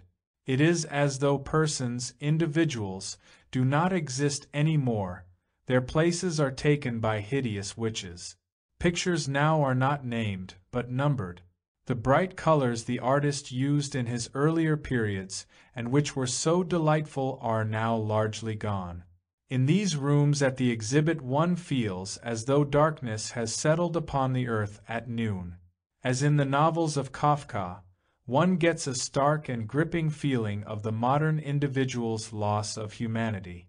The first time I saw this exhibit, I was so overcome with the foreboding picture of human beings losing their faces, their individuality, their humanity, and the prediction of the robot to come, that I could look no longer and had to hurry out of the room and onto the street again. To be sure, all the way through Picasso preserves his own sanity by playing with paintings and sculptures of animals and his own children. But it is clear that the mainstream is a portrayal of our modern condition, which has been psychologically portrayed by Reisman, Mumford, Tillich, and others. The whole is an unforgettable portrait of modern man and woman in the process of losing their person and their humanity. In this sense, genuine artists are so bound up with their age that they cannot communicate separated from it. In this sense, too, the historical situation conditions the creativity. For the consciousness which obtains in creativity is not the superficial level of objectified intellectualization, but is an encounter with the world on a level that undercuts the subject-object split. Creativity, to rephrase our definition, is the encounter of the intensively conscious human being with his or her world. 3. Creativity and the unconscious. Everyone uses from time to time such expressions as, a thought pops up, an idea comes from the blue or dawns or comes as though out of a dream, or it suddenly hit me. These are various ways of describing a common experience. The breakthrough of ideas from some depth below the level of awareness. I shall call this realm, the unconscious, as a catch-all for the subconscious, preconscious, and other dimensions below awareness. When I use the phrase, the unconscious, I, of course, mean it as a shorthand. There is no such thing as the unconscious.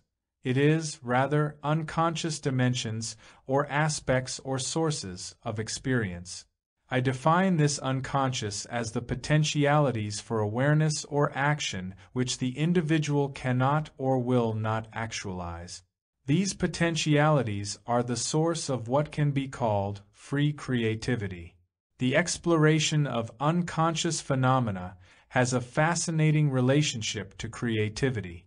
What are the nature and characteristics of the creativity that has its source in these unconscious depths of personality? 1. I wish to begin our exploration of this topic by relating an incident from my own experience.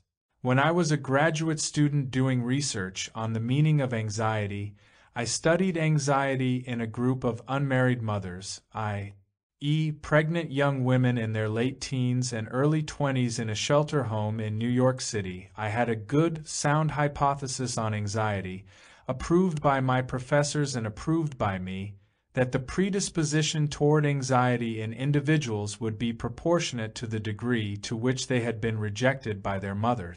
In psychoanalysis and psychology, this had been a generally accepted hypothesis. I assumed the anxiety of people like these young women would be cued off by the anxiety-creating situation of being unwed and pregnant, and I could then study more openly the original source of their anxiety, namely the maternal rejection. Now I discovered that half the young women fitted my hypothesis beautifully, but the other half did not fit it at all. This latter group included young women from Harlem and the Lower East Side who had been radically rejected by their mothers. One of them, whom I shall call Helen, was from a family of 12 children whose mother drove them out of the house on the first day of summer to stay with their father, the caretaker of a barge that went up and down the Hudson River. Helen was pregnant by her father. At the time she was in the shelter, he was in Sing Sing on a charge of rape by Helen's older sister. Like the other young women of this group, Helen would say to me, "We have troubles, but we don't worry." This was a very curious thing to me, and I had a hard time believing the data. But the facts seemed clear. As far as I could tell by the Rorschach, TET, and other tests I used, these radically rejected young women did not carry any unusual degree of anxiety. Forced out of the house by their mothers, they simply made their friends among other youngsters on the street. Hence, there was not the predisposition to anxiety we would have expected according to what we know in psychology. How could this be? Had the rejected young women who had not experienced anxiety become hardened, apathetic, so that they did not feel the rejection? The answer to that seemed clearly no. Were they psychopathic or sociopathic types, who also don't experience anxiety? Again, no. I felt myself caught by an insoluble problem. Late one day, putting aside my books and papers in the little office I used in that shelter house, I walked down the street toward the subway. I was tired. I tried to put the whole troublesome business out of my mind. About 50 feet away from the entrance to the 8th Street station, it suddenly struck me, out of the blue, as the not unfitting expression goes, that those young women who didn't fit my hypothesis were all from the proletarian class. And as quickly as that idea struck me, other ideas poured out. I think I had not taken another step on the sidewalk when a whole new hypothesis broke loose in my mind. I realized my entire theory would have to be changed. I saw at that instant that it is not rejection by the mother that is the original trauma which is the source of anxiety. It is rather rejection that is lied about. The proletarian mothers rejected their children, but they never made any bones about it. The children knew they were rejected. They went out on the streets and found other companions. There was never any subterfuge about their situation. They knew their world, bad or good, and they could orient themselves to it. But the middle-class young women were always lied to in their families. They were rejected by mothers who pretended they loved them. This was really the source of their anxiety, not the sheer rejection. I saw, in that instantaneous way that characterizes insights from these deeper sources, that anxiety comes from not being able to know the world you're in, not being able to orient yourself in your own existence. I was convinced there, on the street, and later thought and experience only convinced me the more, that this is a better, more accurate, and more elegant theory than my first. 2. What was going on at the moment when this breakthrough occurred? Taking this experience of mine as a start, we notice, first of all, that the insight broke into my conscious mind against what I had been trying to think rationally. I had a good, sound thesis, and I had been working very hard trying to prove it. The unconscious, so to speak, broke through in opposition to the conscious belief to which I was clinging. Carl Jung often made the point that there is a polarity, a kind of opposition, between unconscious experience and consciousness. He believed the relationship was compensatory. Consciousness controls the wild, illogical vagaries of the unconscious, while the unconscious keeps consciousness from drying up in banal, empty, arid rationality. The compensation also works on specific problems. If I consciously bend too far one way on some issue, my unconscious will lean the other way. This is, of course, the reason why the more we are unconsciously smitten with doubts about an idea, the more dogmatically we fight for it in our conscious arguments. This is also why persons as different as St. Paul on the Damascus Road and the alcoholic in the Bowery go through such radical conversions. The repressed unconscious side of the dialectic erupts and takes over the personality. The unconscious seems to take delight, if I may so express it, in breaking through and breaking up exactly what we cling to most rigidly in our conscious thinking. What occurs in this breakthrough is not simply growth. It is much more dynamic. It is not a mere expansion of awareness.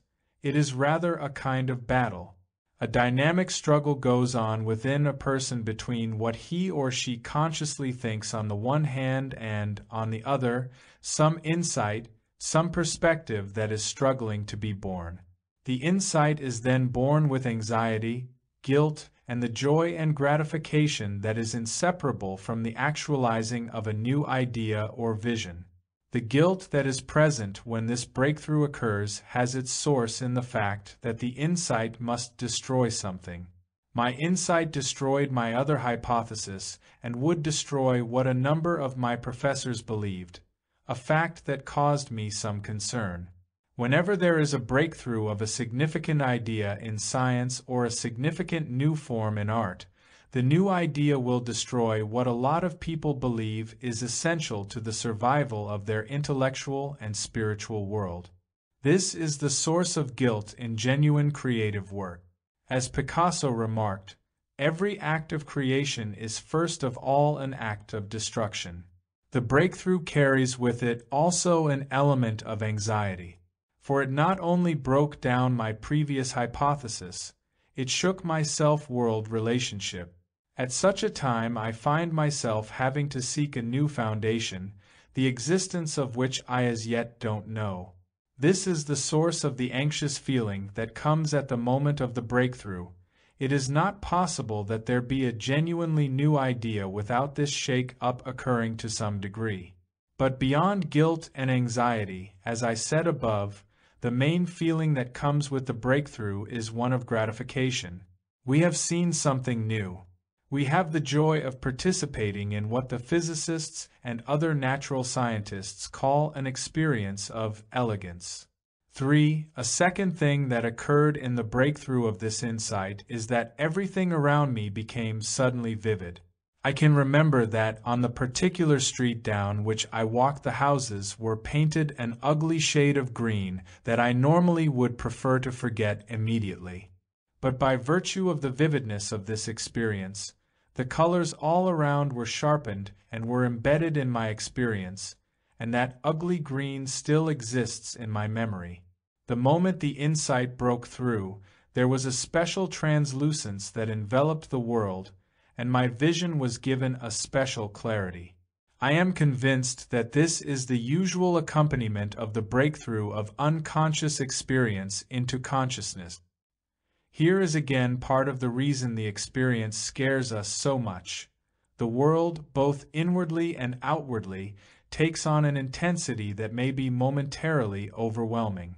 This is one aspect of what is called ecstasy, the uniting of unconscious experience with consciousness, a union that is not in abstracto, but a dynamic, immediate fusion. I want to emphasize that I did not get my insight as though I were dreaming, with the world and myself opaque and cloudy. It is a popular misconception that perception is dull when one is experiencing this state of insight.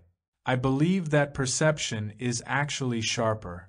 True, one aspect of it resembles a dream in that self and world may become kaleidoscopic, but another aspect of the experience is a sharpened perception, a vividness, a translucence of relationship to the things around us. The world becomes vivid and unforgettable. Thus, the breakthrough of material from unconscious dimensions involves a heightening of sensory experience. We could, indeed, define the whole experience that we are talking about as a state of heightened consciousness.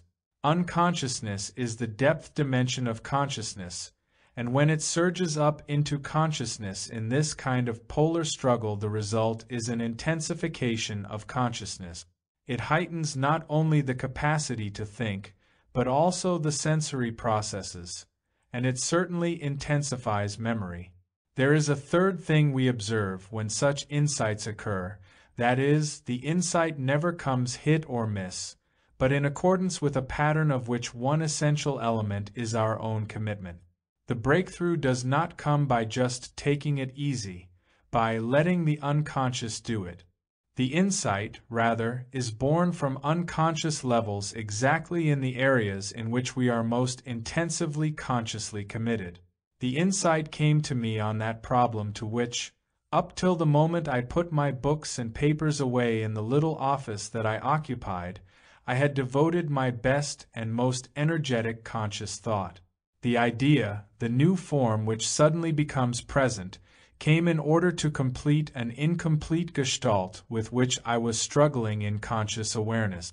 One can quite accurately speak of this incomplete gestalt, this unfinished pattern, this unformed form, as constituting the call that was answered by the unconscious. The fourth characteristic of this experience is that the insight comes at a moment of transition between work and relaxation. It comes at a break in periods of voluntary effort. My breakthrough came when I had put away my books and was walking toward the subway, my mind far away from that problem. It is as though intense application to the problem, thinking about it, struggling with it, starts and keeps the work process going. But some part of the pattern that is different from what I am trying to work out is struggling to be born. Hence the tension that is involved in creative activity. If we are too rigid, dogmatic, or bound to previous conclusions, we will, of course, never let this new element come into our consciousness. We will never let ourselves be aware of the knowledge that exists on another level within us. But the insight often cannot be born until the conscious tension, the conscious application, is relaxed. Hence the well-known phenomenon that the unconscious breakthrough requires the alternation of intense, conscious work and relaxation, with the unconscious insight often occurring, as in my case, at the moment of the shift. Albert Einstein once asked a friend of mine in Princeton, "Why is it I get my best ideas in the morning while I'm shaving?" My friend answered, as I have been trying to say here, that often the mind needs the relaxation of inner controls, needs to be freed in reverie or daydreaming, for the unaccustomed ideas to emerge. For, let us now consider the experience, more complex and richer than mine, of one of the great mathematicians of the late 19th and early 20th centuries, Jules-Henri Poincaré. In his autobiography, Poincaré tells us with admirable clarity how his new insights and new theories came to him, and he describes vividly the circumstances surrounding the occurrence of one breakthrough. For 15 days I strove to prove that there could not be any functions like those I have since called Fuchsian functions. I was then very ignorant. Every day I seated myself at my work table, stayed an hour or two, tried a great number of combinations, and reached no results. One evening, contrary to my custom, I drank black coffee and could not sleep. Ideas rose in crowds. I felt them collide until pairs interlocked, so to speak, making a stable combination. By the next morning I had established the existence of a class of Fuchsian functions, those which come from the hypergeometric series. I had only to write out the results, which took but a few hours. Still a young man, he was then called into the military service, and for some months nothing happened in his thinking. One day in a town in southern France, he was getting on a bus and talking with another soldier. As he was about to put his foot on the step, he pinpoints the moment that exactly there broke into his mind the answer to how these new mathematical functions that he had discovered were related to the conventional mathematics he had been working on before. When I read Poincaré's experience, which was after the above incident in my own life, I was struck by how similar it was in this special precision and vividness. He got up on the step, entered the bus, continued without pause his conversation with his friend, but was completely and instantaneously convinced of the way these functions were related to general mathematics. To continue with a later portion of his autobiography, when he returned from army service, then I turned my attention to the study of some arithmetical questions apparently without much success and without a suspicion of any connection with my preceding researches. Disgusted with my failure, I went to spend a few days at the seaside, and thought of something else. One morning, walking on the bluff, the idea came to me, with just the same characteristics of brevity, suddenness, and immediate certainty, that the arithmetic transformations of indeterminate ternary quadratic forms were identical with those of non-Euclidean geometry. Poincaré, turning psychologist for the moment, asks himself the question we posed above. What is going on in the mind that these ideas should break through at this moment?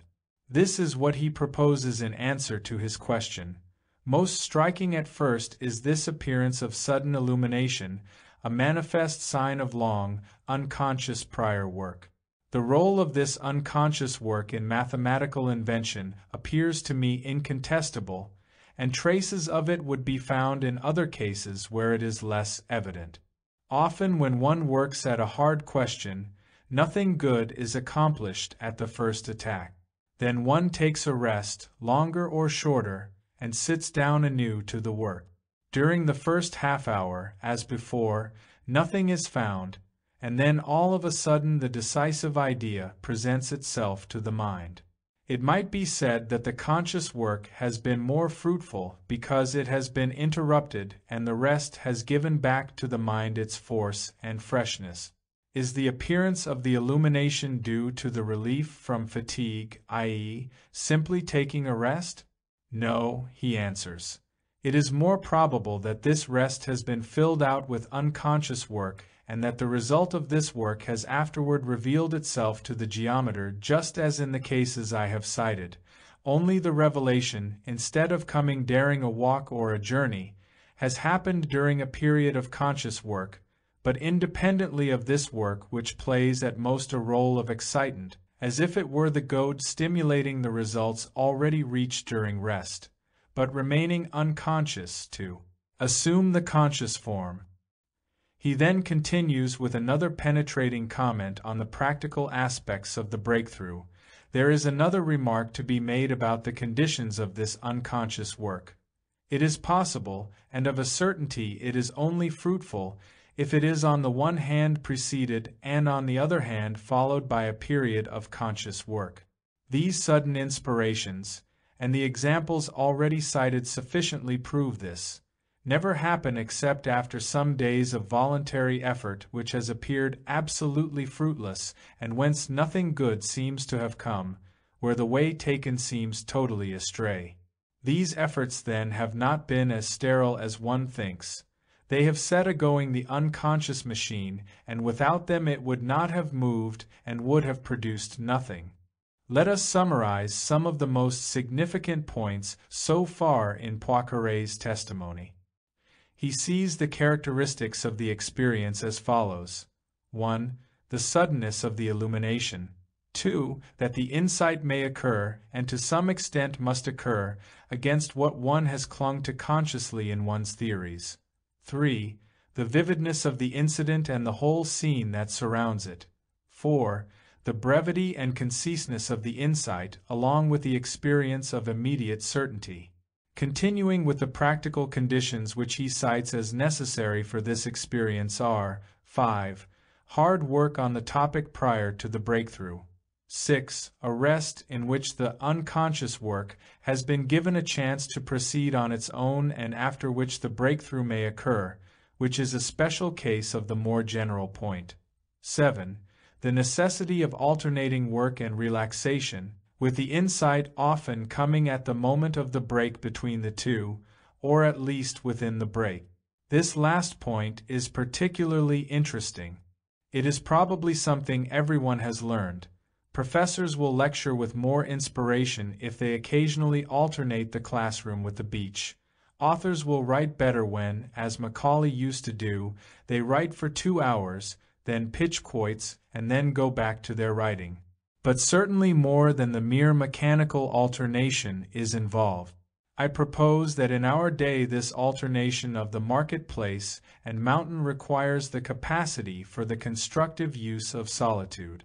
It requires that we be able to retire from a world that is too much with us, that we be able to be quiet, that we let the solitude work for us and in us. It is a characteristic of our time that many people are afraid of solitude. To be alone is a sign one is a social failure, for no one would be alone if he or she could help it. It often occurs to me that people living in our modern, hectic civilization, amid the constant din of radio and TV, subjecting themselves to every kind of stimulation, whether of the passive sort of TV or the more active sort of conversation, work, and activity, that people with such constant preoccupations find it exceedingly difficult to let insights from unconscious depths break through. Of course, when an individual is afraid of the irrational, that is, of the unconscious dimensions of experience, he tries to keep busiest, tries to keep most noise going on about him. The avoidance of the anxiety of solitude by constant agitated diversion is what Kierkegaard, in a nice simile, likened to the settlers in the early days of America who used to beat on pots and pans at night to make enough din to keep the wolves away. Obviously, if we are to experience insights from our unconscious, we need to be able to give ourselves to solitude. Poincaré finally asks, what determines why a given idea comes through from the unconscious? Why this particular insight and not one of a dozen others? Is it because a particular insight is the answer which is empirically most accurate? No, he answers. Is it because it is the insight which will pragmatically work best? Again, no. What Poincaré proposes as the selective factor resulting in this given insight seems to me to be in some ways the most important and gripping point in his whole analysis. The useful combinations that come through from the unconscious are precisely the most beautiful, I mean those best able to charm this special sensibility that all mathematicians know, but of which the profane are so ignorant as often to be tempted to smile at it.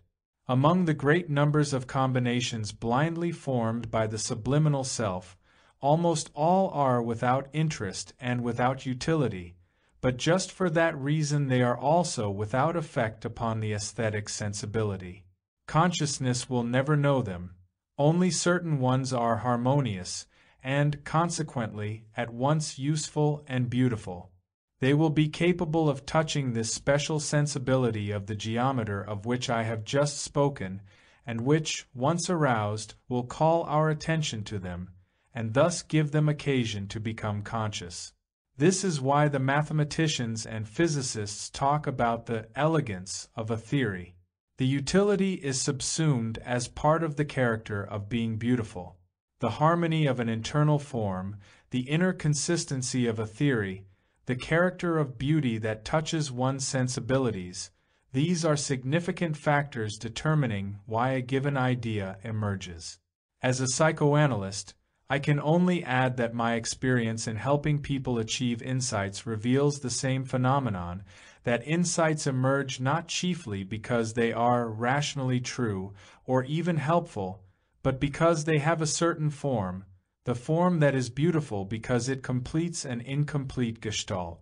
When this breakthrough of a creative insight into consciousness occurs, we have the subjective conviction that the form should be this way and no other way. It is characteristic of the creative experience that it strikes us as true, with the immediate certainty of poiquare. And we think nothing else could have been true in that situation, and we wonder why we were so stupid as not to have seen it earlier. The reason, of course, is that we were not psychologically ready to see it. We could not yet intend the new truth or creative form in art or scientific theory. We were not yet open on the level of intentionality. But the truth itself is simply there. This reminds us of what the Zen Buddhists keep saying, that at these moments is reflected and revealed a reality of the universe that does not depend merely on our own subjectivity, but is as though we only had our eyes closed and suddenly we open them, and there it is, as simple as can be. The new reality has a kind of immutable, eternal quality. The experience that this is the way reality is, and isn't it strange we didn't see it sooner, may have a religious quality with artists. This is why many artists feel that something holy is going on when they paint, that there is something in the act of creating which is like a religious revelation. 5. We now consider some dilemmas which arise from the relation of the unconscious to techniques and machines.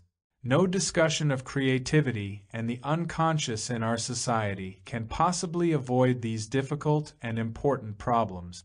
We live in a world that has become mechanized to an amazingly high degree. Irrational unconscious phenomena are always a threat to this mechanization.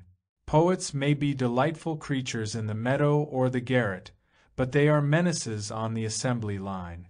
Mechanization requires uniformity, predictability, and orderliness, and the very fact that unconscious phenomena are original and irrational is already an inevitable threat to bourgeois order and uniformity. This is one reason people in our modern Western civilization have been afraid of unconscious and irrational experience. For the potentialities that surge up in them from deeper mental wells simply don't fit the technology which has become so essential for our world.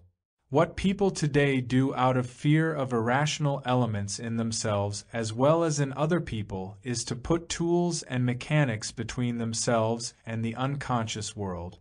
This protects them from being grasped by the frightening and threatening aspects of irrational experience. I am saying nothing whatever, I am sure it will be understood, against technology or techniques or mechanics in themselves.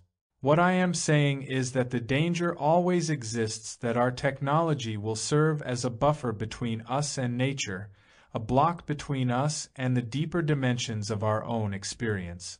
Tools and techniques ought to be an extension of consciousness, but they can just as easily be a protection from consciousness. Then tools become defense mechanisms, specifically against the wider and more complex dimensions of consciousness that we call the unconscious. Our mechanisms and technology then make us uncertain in the impulses of the spirit. As the physicist Heisenberg puts it, Western civilization, since the Renaissance, has centrally emphasized techniques and mechanics. Thus it is understandable that the creative impulses of ourselves and our forefathers, again since the Renaissance, should have been channeled into the making of technical things, creativity directed toward the advance and application of science. Such channeling of creativity into technical pursuits is appropriate on one level but serves as a psychological defense on a deeper level.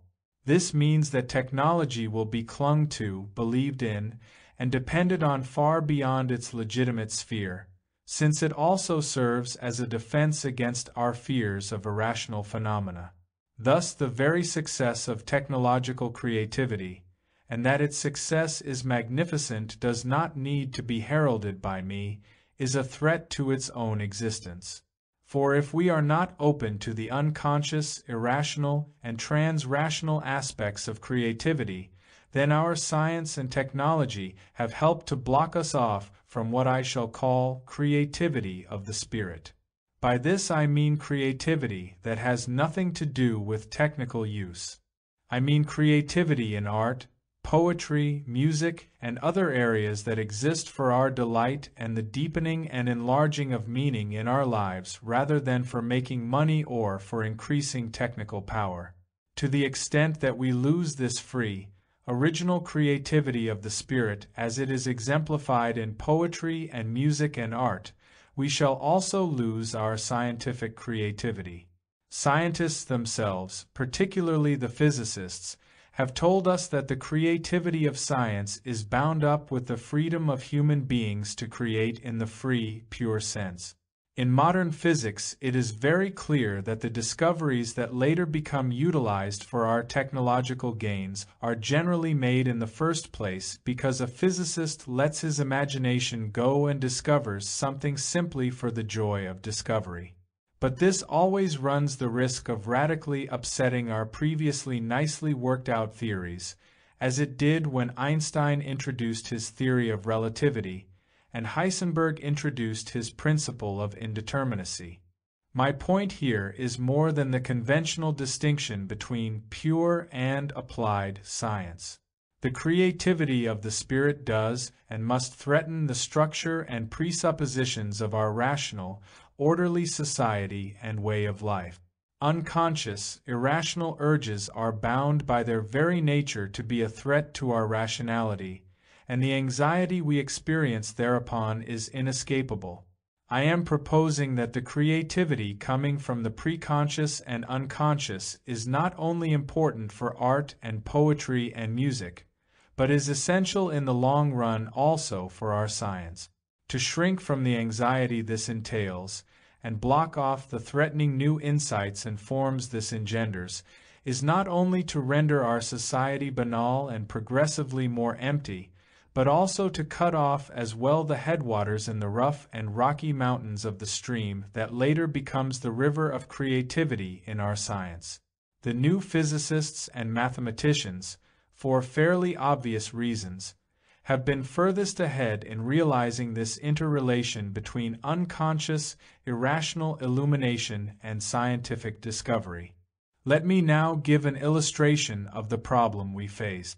In the several times I have been on television, I have been struck by two different feelings. One was wonder at the fact that my words, spoken in the studio, could be delivered instantaneously into the living rooms of 500,000 people. The other was that whenever I got an original idea, whenever in these programs I began to struggle with some unformed, new concept, whenever I had an original thought that might cross some frontier of the discussion, at that point I was cut off. I have no resentment against MCs who do this. They know their business, and they realize that if what goes on in the program does not fit in the world of listeners all the way from Georgia to Wyoming, the viewers will get up, go to the kitchen, get a beer, come back, and switch on a Western. When you have the potentialities for tremendous mass communication, you inevitably tend to communicate on the level of the 500,000 people who are listening. What you say must have some place in their world, must at least be partly known to them. Inevitably, then, originality, the breaking of frontiers, the radical newness of ideas and images are at best dubious and at worst totally unacceptable. mass communication, wonder as it may be technologically and something to be appreciated and valued, presents us with a serious danger, the danger of conformism, due to the fact that we all view the same things at the same time in all the cities of the country.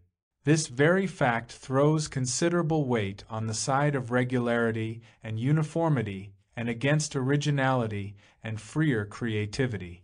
6. Just as the poet is a menace to conformity, he is also a constant threat to political dictators. He is always on the verge of blowing up the assembly line of political power. We have had powerful and poignant demonstrations of this in Soviet Russia. It appeared chiefly in the prosecution and purge of artists and writers under Stalin, who was pathologically anxious when faced with the threat that the creative unconscious posed to his political system. Indeed, some students believe that the present situation in Russia shows an ongoing struggle between rationality and what we have been calling free creativity. George Reevy, in his introduction to the work of the Russian poet Yevgeny Yevtushenko, writes, "There is something about the poet and his poetic utterance that has a terrifying effect on some Russians, and especially on the authorities, be they Tsarist or Soviet. It is as though poetry were an irrational force which must be bridled and subjugated and even destroyed." Reevy cites the tragic fate that has befallen so many Russian poets, and suggests that it is as though Russia were frightened by the expanding image of its culture and, feeling threatened by the possible loss of its own simple theoretical identity, must needs shatter anything more complex as something alien to itself.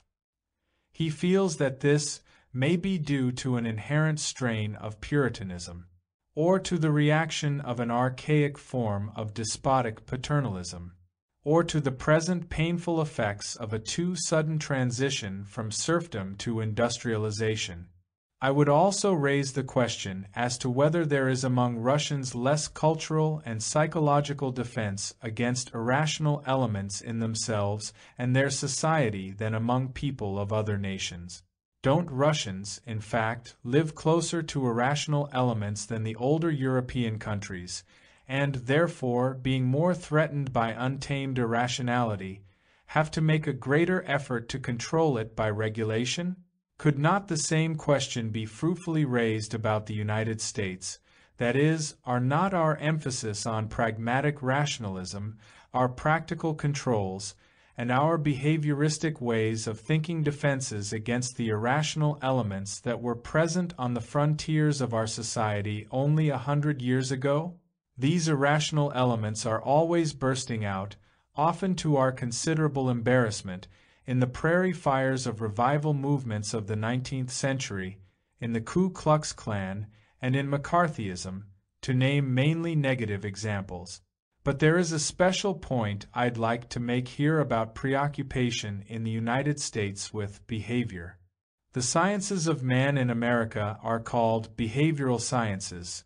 The American Psychological Association's national television program was called Accent on Behavior, and our chief original and only extensive contribution to psychological schools is behaviorism, in contrast to the many European schools, psychoanalysis, Gestalt structuralism, existential psychology, etc. Practically all of us as children have heard.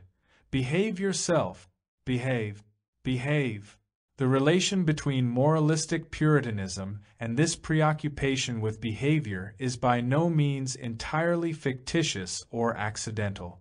Is not our emphasis on behavior a carryover of our inherent strain of Puritanism, as Reevy suggests may be the case in Russia?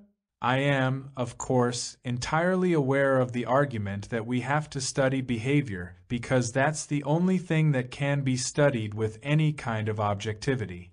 But this could well be, and I propose it is, a parochial prejudice raised to the level of a scientific principle. If we accept it as a presupposition, does it not lead to the greatest mistake of all, from the point of view of this chapter, namely, a denial by fiat of the significance of irrational, subjective activity by subsuming it under the guise of its external results? In any case, Revy states that even though Stalin is dead, the situation of the poet in Russia is still precarious because the younger poets and some of the hitherto muzzled older poets have become more determined to express their real feelings and to interpret the truth as they see it. These poets have not only been condemning the corrupt substitution of falsehood for truth in Russia, but are trying to rejuvenate the language of Russian poetry by clearing it of political cliches and father images. During Stalinism, this was condemned as ideological coexistence with the bourgeois world, and the poet was cut down for anything that seemed to endanger the closed, exclusive system of Soviet realism. The only trouble is, any kind of closed, exclusive system destroys poetry as it does all art. Revy continues, in a speech pronounced in 1921, Alexander Blok, the great Russian poet, had argued that tranquility and freedom were essential to the poet in order to set harmony free. But he went on to say, the Soviet authorities also take away our tranquility and freedom, not outward but creative tranquility, not the childish do as you will, not the freedom to play the liberal, but the creative will, the secret freedom. And the poet is dying because there is no longer anything to breathe. Life has lost its meaning from him.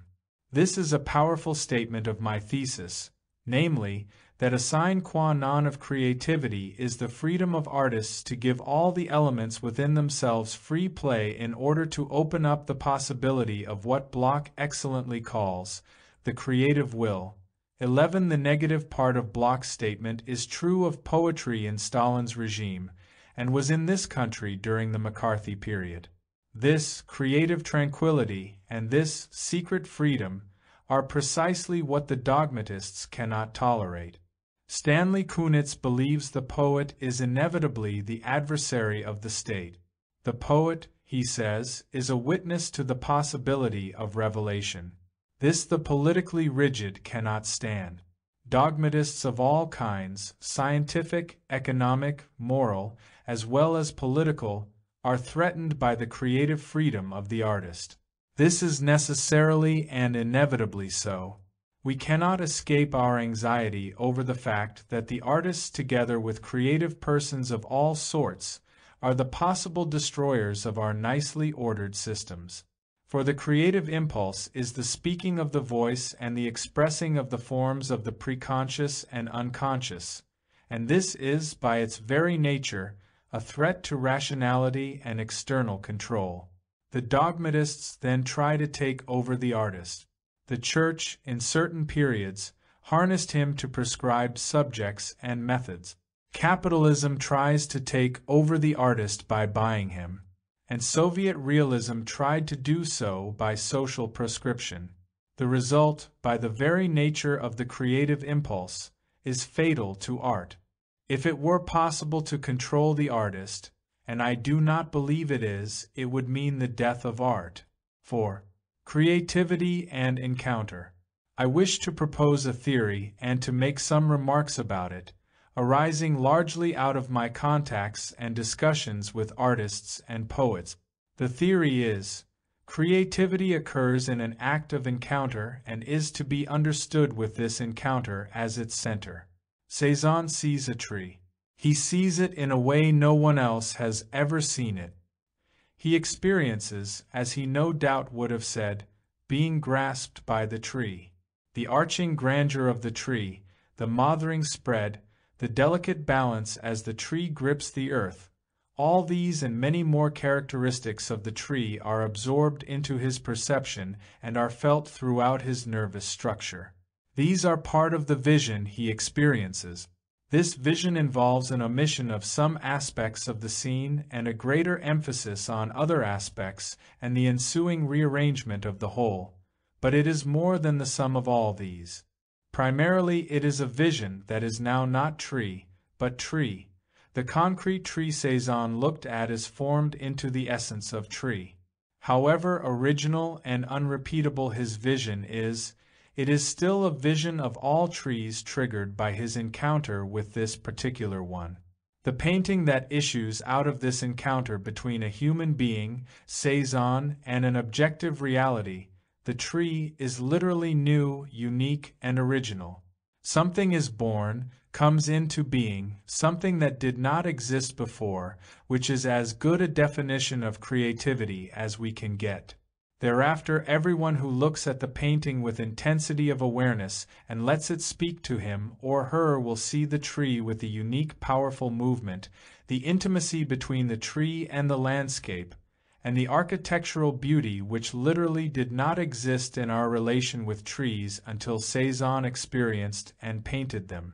I can say without exaggeration that I never really saw a tree until I had seen and absorbed Cezanne's paintings of them.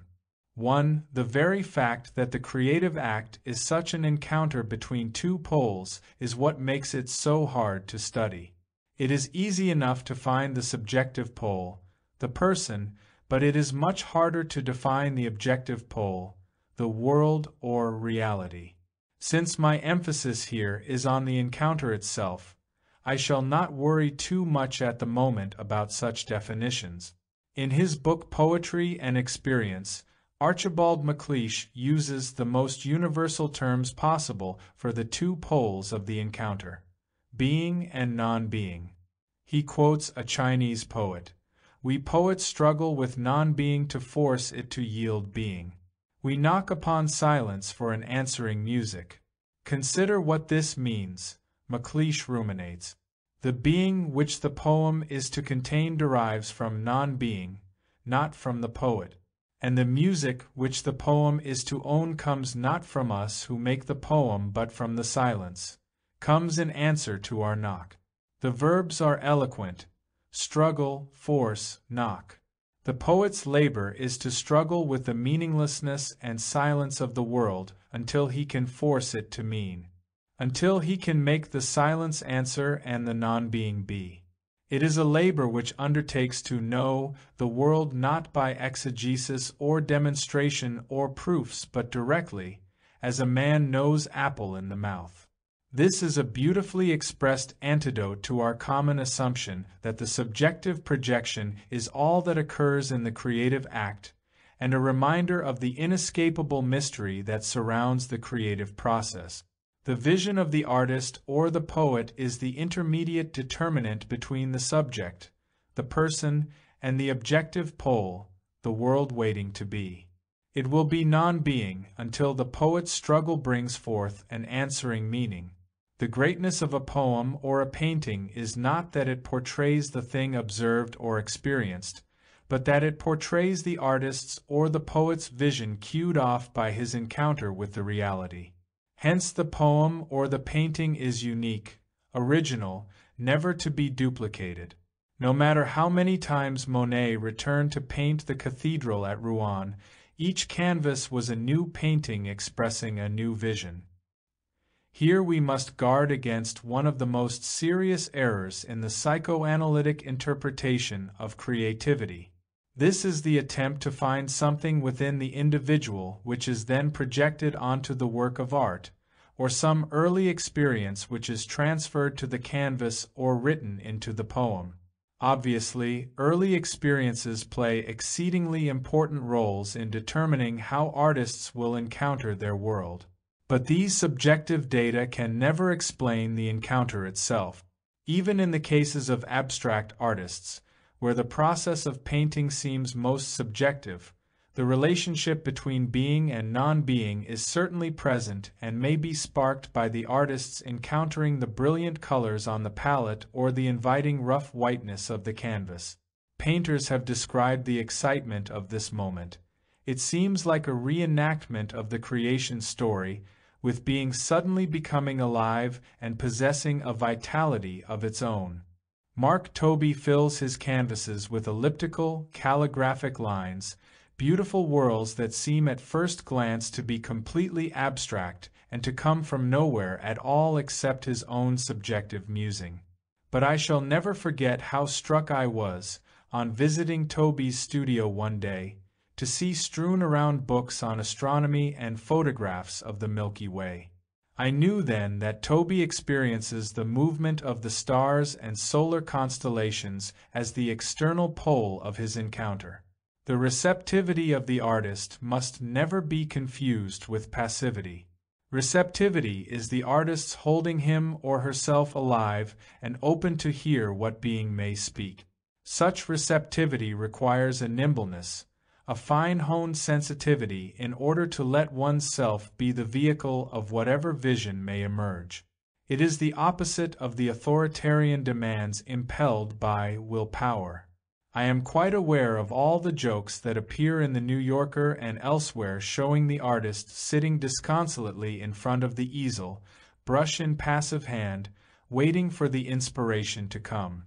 But an artist's waiting, funny as it may look in cartoons, is not to be confused with laziness or passivity. It requires a high degree of attention, as when a diver is poised on the end of the springboard, not jumping but holding his or her muscles in sensitive balance for the right second. It is an active listening, keyed to hear the answer, alert to see whatever can be glimpsed when the vision or the words do come. It is a waiting for the birthing process to begin to move in its own organic time. It is necessary that the artist have this sense of timing, that he or she respect these periods of receptivity as part of the mystery of creativity and creation. 2. A remarkable example of the creative encounter is given in the small book written by James Lord in recounting his experience of posing for Alberto Giacometti. Having been friends for some time, these two men could be entirely open with each other. Lord often made notes directly after the posing session of what Giacometti had said and done, and out of them he has put together this valuable monograph about the experience of encounter that occurs in creativity. He reveals, first, the great degree of anxiety and agony that the encounter generated in Giacometti. When Lord would arrive at the studio for his sitting, Giacometti would often disconsolately occupy himself half an hour or more doing odds and ends with his sculpture, literally afraid to start on the painting. When he did bring himself to get into the painting, the anxiety became overt. At one point, writes Lord, Giacometti started gasping and stamping his foot. "Your head is going away," he exclaimed. "It's going away completely." "It will come back again," I said. He shook his head. "Not necessarily. Maybe the canvas will become completely empty. And then what will become of me? I'll die of it." He reached into his pocket, pulled out his handkerchief, stared at it for a moment, as though he didn't know what it was, then with a moan threw it onto the floor. Suddenly he shouted very loudly, "I shriek! I scream." Lord goes on at another point. To talk to his model while he is working distracts him, I think, from the constant anxiety which is a result of his conviction that he cannot hope to represent on the canvas what he sees before him. This anxiety often bursts forth in the form of melancholy gasps, furious expletives, and occasional loud cries of rage and/or distress. He suffers. There is no doubt about it. Giacometti is committed to his work in a particularly intense and total way. The creative compulsion is never wholly absent from him, never leaves him a moment of complete peace. So intense is the encounter that he often identifies the painting on the easel with the actual flesh and blood person posing. One day his foot accidentally struck the catch that holds the easel shelf at the proper level, which caused the canvas to fall abruptly for a foot or two. "Oh, excuse me," he said. I laughed and observed that he'd excused himself as though he'd caused me to fall instead of the painting. "That's exactly what I did feel," he answered. In Giacometti this anxiety was associated, as it was in his revered Cezanne, with a great deal of self-doubt. In order to go on, to hope, to believe that there is some chance of his actually creating what he ideally visualizes, he is obliged to feel that it is necessary to start his entire career over again every day as it were, from scratch. He often feels that the particular sculpture or painting on which he happens to be working at the moment is that one which will for the very first time express what he subjectively experiences in response to an objective reality. Lord correctly assumes that the anxiety is related to the gap between the ideal vision that the artist is trying to paint and the objective result. Here he discusses the contradiction that every artist experiences. This fundamental contradiction, arising from the hopeless discrepancy between conception and realization, is at the root of all artistic creation, and it helps explain the anguish which seems to be an unavoidable component of that experience.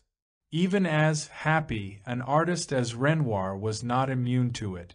What meant something, what alone existed with a life of its own was his, Giacometti's, indefatigable, interminable struggle via the act of painting to express in visual terms a perception of reality that had happened to coincide momentarily with my head, which Giacometti was then trying to paint.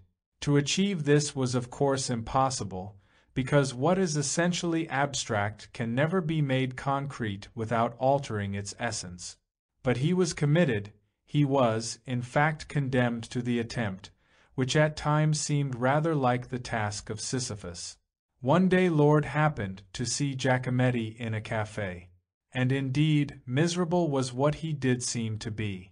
This, I thought, was the true Giacometti, sitting alone at the back of a café, oblivious to the admiration and recognition of the world, staring into a void from which no solace could come, tormented by the hopeless dichotomy of his ideal, yet condemned by that helplessness to struggle as long as he lived to try to overcome it. What consolation was it that the newspapers of many countries spoke of him, that museums everywhere exhibited his works, that people he would never know knew and admired him? None. None at all. When we see the intimate feelings and inner experiences of an eminent artist like Giacometti, we smile at the absurd talk in some psychotherapeutic circles of adjusting people, making people happy, or training out of them by simple behavior modification techniques all pain and grief and conflict and anxiety. How hard for humankind to absorb the deeper meaning of the myth of Sisyphus, to see that success and applause are the bitch goddesses we always secretly knew they were. To see that the purpose of human existence in a man like Giacometti has nothing whatever to do with reassurance or conflict-free adjustment. Giacometti was rather devoted, condemned, to use Lord's fitting term, to the struggle to perceive and reproduce the world around him through his own vision of being human. He knew there was no other alternative for him. This challenge gave his life meaning. He and his kind seek to bring their own visions of what it means to be human, and to see through that vision to a world of reality, however ephemeral, however consistently that reality vanishes each time you concentrate on it. How absurd are the rationalistic assumptions that all one has to do is to remove from the world its curtains of superstition and ignorance, and there suddenly will be reality, pristine and pure. Giacometti sought to see reality through his ideal vision. He sought to find the ground forms, the basic structure of reality, below the strewn surface of the arena where bitch goddesses cavort. He could not escape devoting himself unstintingly to the question, is there some place where reality speaks our language, where it answers us if we but understand the hieroglyphics?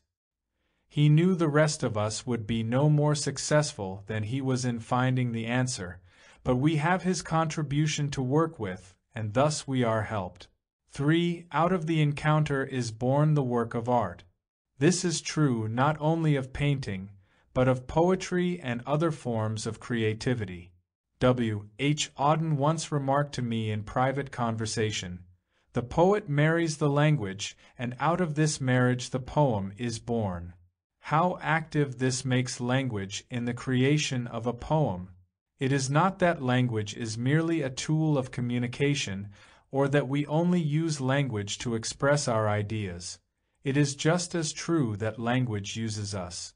Language is the symbolic repository of the meaningful experience of ourselves and our fellow human beings down through history, and, as such, it reaches out to grasp us in the creating of a poem. We must not forget that the original Greek and Hebrew words meaning to know meant also to have sexual relations. One reads in the Bible, Abraham knew his wife and she conceived. The etymology of the term demonstrates the prototypical fact that knowledge itself, as well as poetry, art, and other creative products, arises out of the dynamic encounter between subjective and objective poles. The sexual metaphor indeed expresses the importance of encounter. In sexual intercourse, the two persons encounter each other. They withdraw partially to unite with each other again, experiencing every nuance of knowing, not knowing, in order to know each other again. The man becomes united with the woman and the woman with the man, and the partial withdrawal can be seen as the expedient by which both have the ecstatic experience of being filled again. Each is active and passive in his and her way. It is a demonstration that the process of knowing is what is important. If the male simply rests within the woman, nothing will happen beyond the prolonging of the wonder of the intimacy. It is the continuous experiencing of encounter and re-encounter that is the significant happening from the viewpoint of ultimate creativity. Sexual intercourse is the ultimate intimacy of two beings in the fullest and richest encounter possible. It is highly significant that this is the experience that is also the highest form of creativity in the respect that it can produce a new being. The particular forms the offspring take in poems, drama, and the plastic arts are symbols and myth. Symbols, like Cézanne's tree, or myths, like that of Oedipus, express the relationship between conscious and unconscious experience, between one's individual present existence and human history.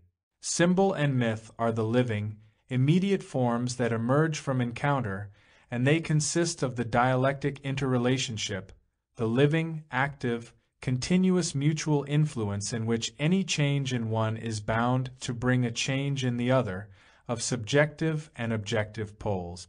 They are born out of the heightened consciousness of the encounter we are describing, and they have their power to grasp us because they require from us and give us an experience of heightened consciousness. Thus, in the history of culture, artistic discovery precedes other forms.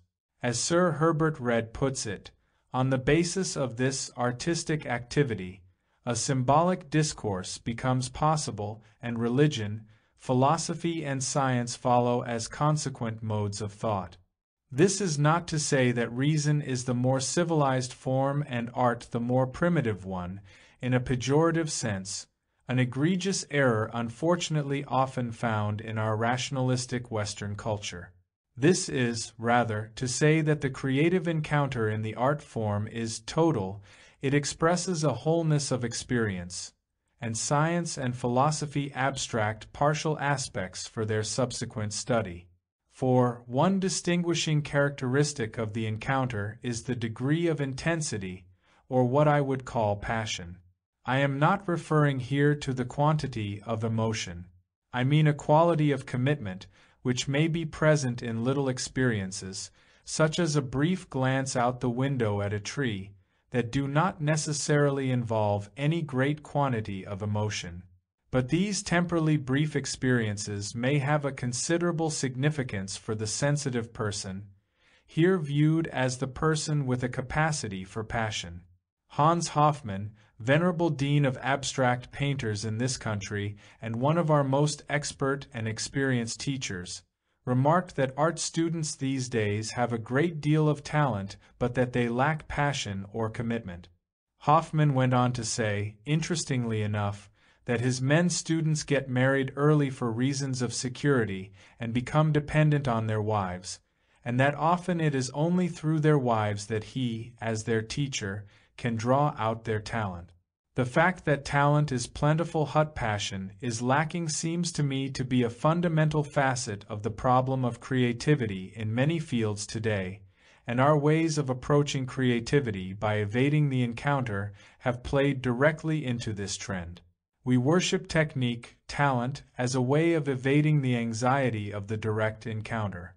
Kierkegaard understood this so well, the present writer. He wrote about himself, can easily foresee his fate in an age when passion has been obliterated in favor of learning, in an age when an author who wants to have readers must take care to write in such a way that the book can easily be perused during the afternoon nap. 5. At this point we see the inadequacy of the concept commonly used in psychoanalytic circles to explain creativity, regression in the service of the ego. In my own endeavors to understand creative people in psychoanalysis and to understand the creative act in general, I find this theory unsatisfactory.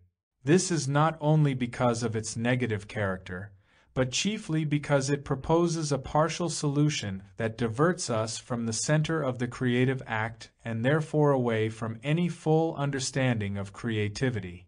In supporting the theory of regression in the service of the ego, Ernest Chris cites the work of the minor poet A. E. Housman, who, in his autobiography, describes his way of writing poetry as follows. After a full morning of teaching classes in Latin at Oxford, Housman would have lunch, with which he would drink a pint of beer, and would then take a walk.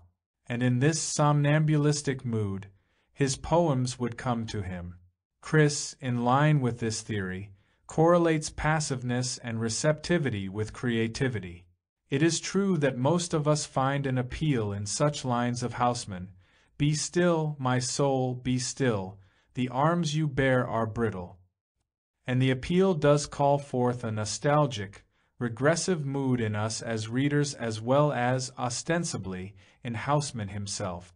I grant, thus, that creativity often seems to be a regressive phenomenon and does bring out archaic, infantile, unconscious psychic contents in the artist. But is this not parallel to what Poincaré points out when he discusses how his insights come in periods of rest after his great labors? He specifically cautions us not to assume that it is the rest that produces the creativity. The rest, or regression, only serves to release the person from his or her intense efforts and the accompanying inhibitions, so that the creative impulse can have free rein to express itself. When the archaic elements in a poem or a picture have genuine power to move others, and when they have a universality of meaning, that is, when they are genuine symbols, it is because some encounter is occurring on a more basic, comprehensive level. If, however, we take as a contrast some lines from one of the major poets of our day, William Butler Yeats, we find a quite different mood. In The Second Coming, Yeats describes modern man's condition. Things fall apart, the center cannot hold, mere anarchy is loosed upon the world. He then tells us what he sees. The second coming. Hardly are those words out when a vast image troubles my sight. Somewhere in sands of the desert a shape with lion body and the head of a man, a gaze blank and pitiless as the sun, is moving its slow thighs. And what rough beast, its hour come round at last, slouches towards Bethlehem to be born? What tremendous power in this last symbol! It is a new revelation, with beauty but with terrible meaning in relation to the situation in which we modern human beings find ourselves. The reason Yeats has such power is that he writes out of an intensity of consciousness that includes archaic elements because they are part of him, as they are of every person, and will emerge in any intensely aware moment.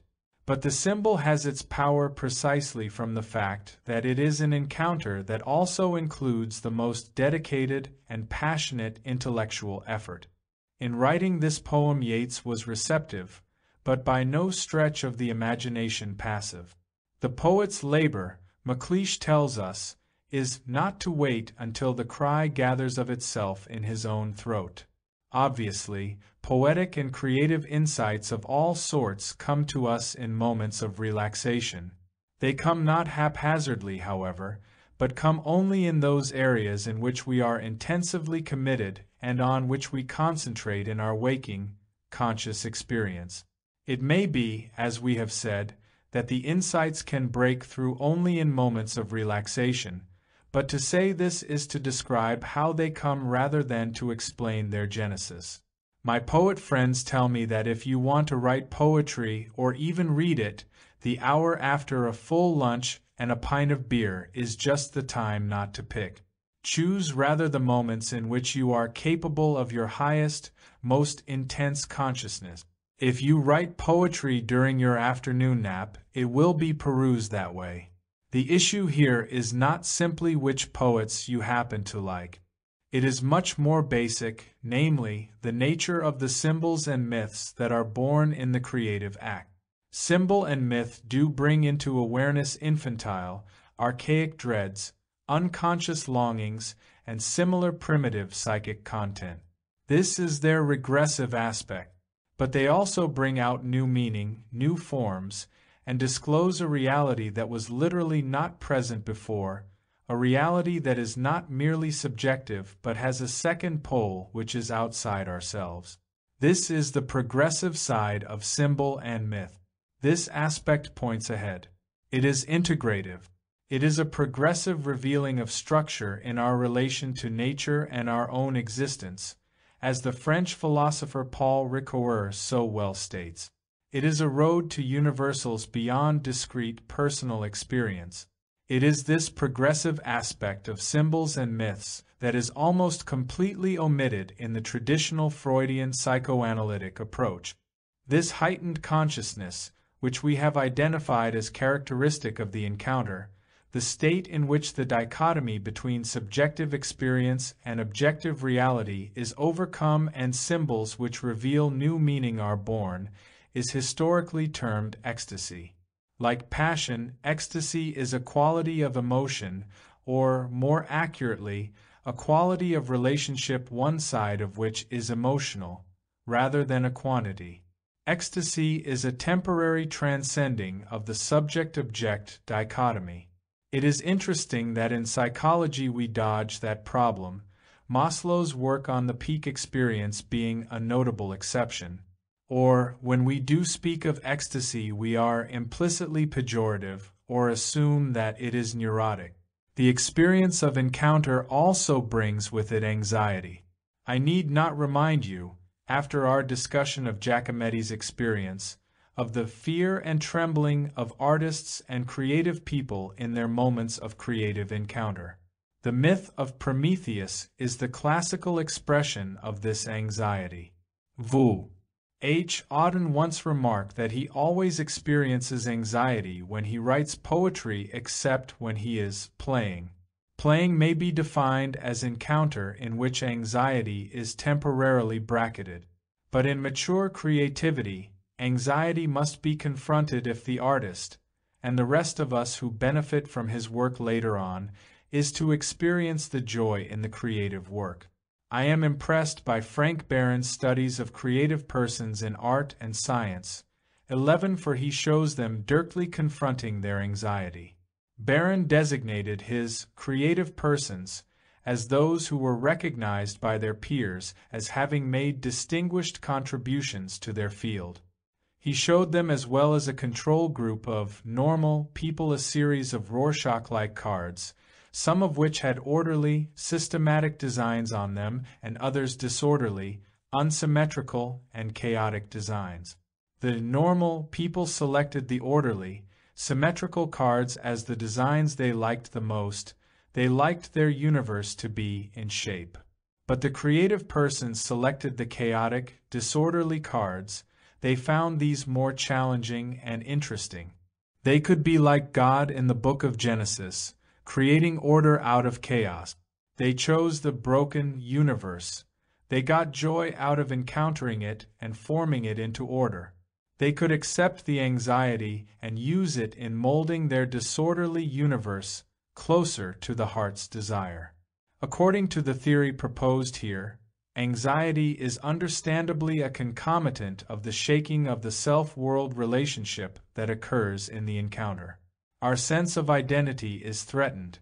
The world is not as we experienced it before, and since self and world are always correlated, we no longer are what we were before. Past, present, and future form a new gestalt. Obviously, this is only rarely true in a complete sense. Gauguin going to the South Sea Islands, or Van Gogh becoming psychotic. But it is true that the creative encounter does change to some degree the self-world relationship. The anxiety we feel is temporary rootlessness, disorientation. It is the anxiety of nothingness. Creative people, as I see them, are distinguished by the fact that they can live with anxiety, even though a high price may be paid in terms of insecurity, sensitivity, and defenselessness for the gift of the divine madness. To borrow the term used by the classical Greek, they do not run away from non-being, but by encountering and wrestling with it, force it to produce being. They knock on silence for an answering music. They pursue meaninglessness until they can force it to mean. Since I have come out in support of meditation earlier, Chapter 1, I feel it necessary to state my disagreement with a claim of one kind of relaxation, namely transcendental meditation, that it is the science of creative intelligence and stimulates creative thinking. True, it does further one aspect of creativity, namely spontaneity, intuitively feeling oneself into the universe, and similar things associated with the comfort Maharishi talks about so often. These are the aspects of creativity associated with children's play. But TM completely omits the element of encounter, which is essential for mature creativity. The aspects of struggle, of tension, of constructive stress, the emotions that Giacometti was experiencing in Lord's account, are forgotten in TM. I have discussed this matter with Frank Barron, psychologist at the University of California at Santa Cruz and, in my judgment, the foremost authority on the psychology of creativity in this country. Barron, like myself, has addressed regional conferences of TM. The card test mentioned above has been given to some groups of transcendental meditators.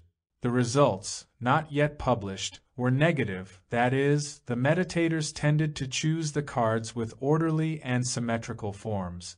This is the opposite to Barron's results with especially creative persons. Also, Gary Swartz studied teachers of transcendental meditation and found that on tests of creativity they scored worse or only as well as control group. See Psychology Today, July 1975.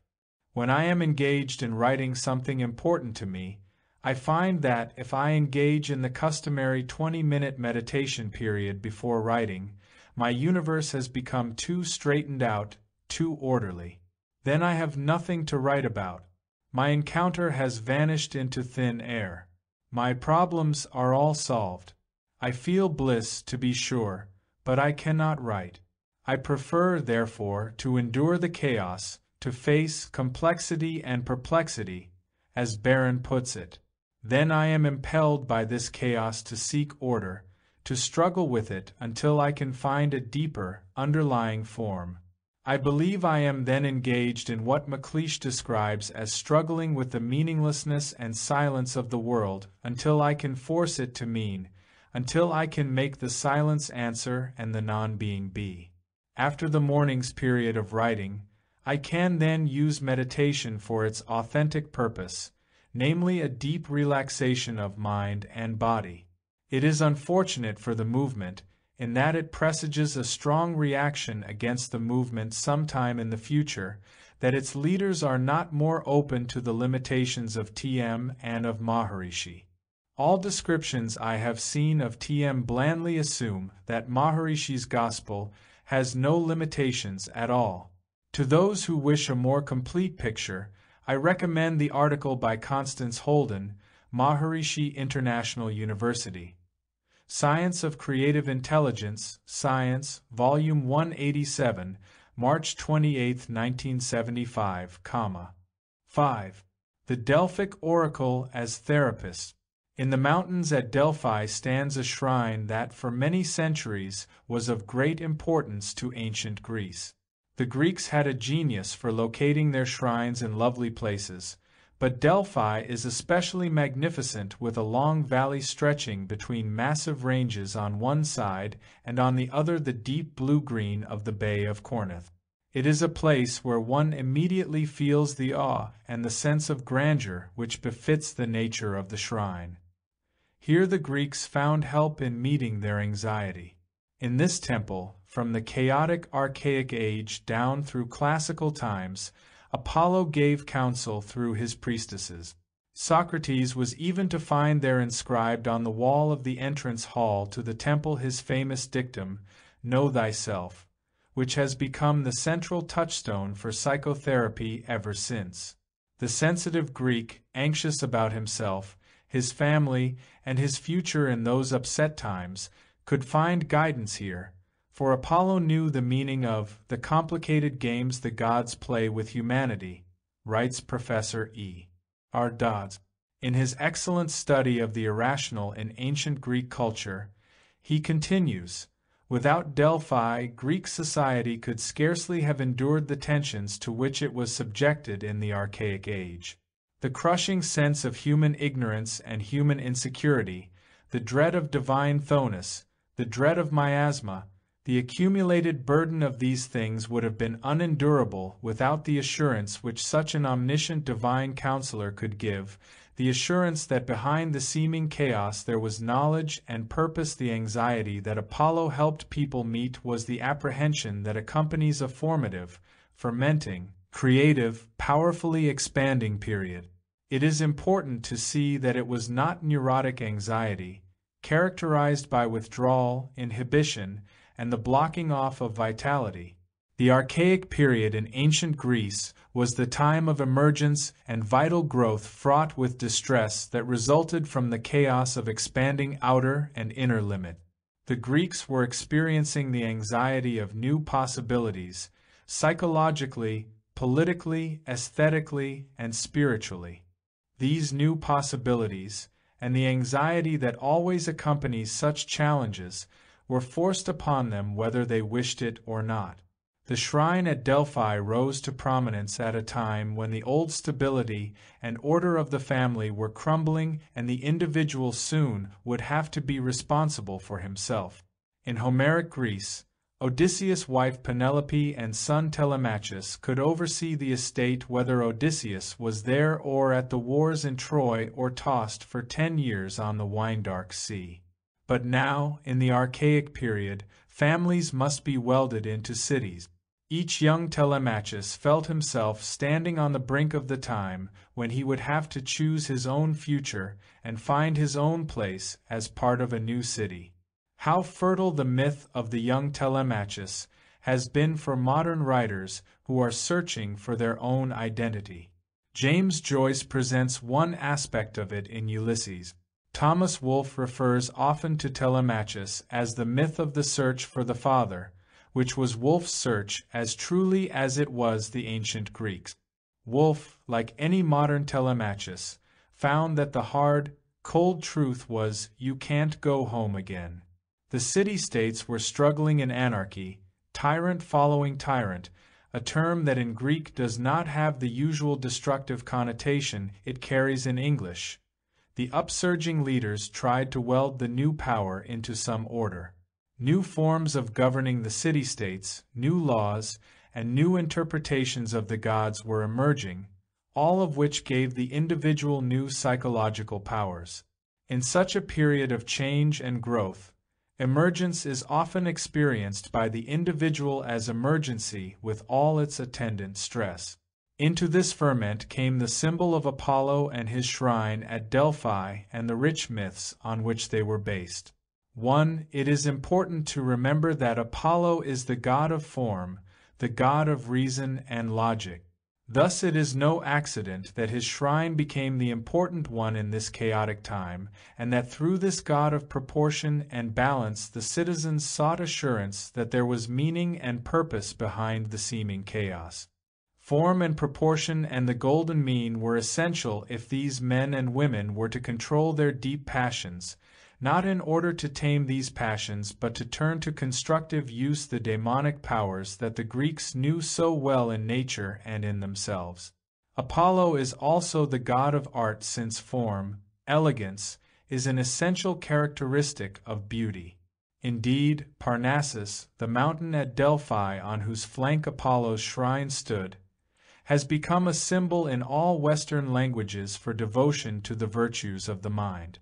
We appreciate more of the rich meaning of such a myth when we note that Apollo is the god of light, not only the light of the sun, but the light of the mind, the light of reason, the light of insight. He is often called Helios, the word in Greek for sun, and Phoebus Apollo, the god of brightness and radiance.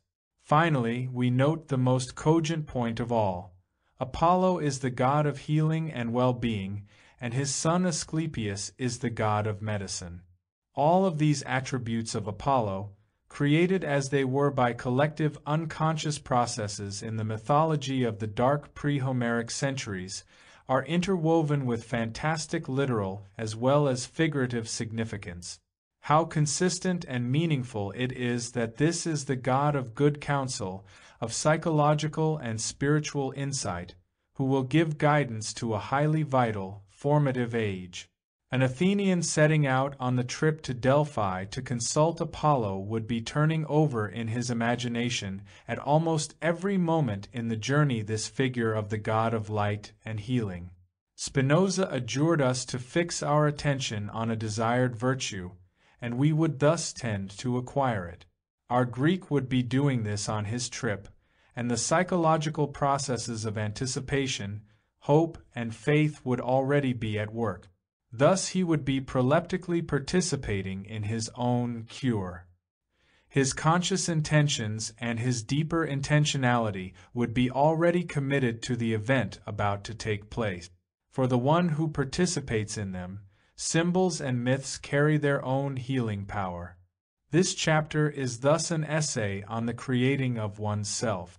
The self is made up, on its growing edge, of the models, forms, metaphors, myths, and all other kinds of psychic content which give it direction in its self-creation. This is a process that goes on continuously.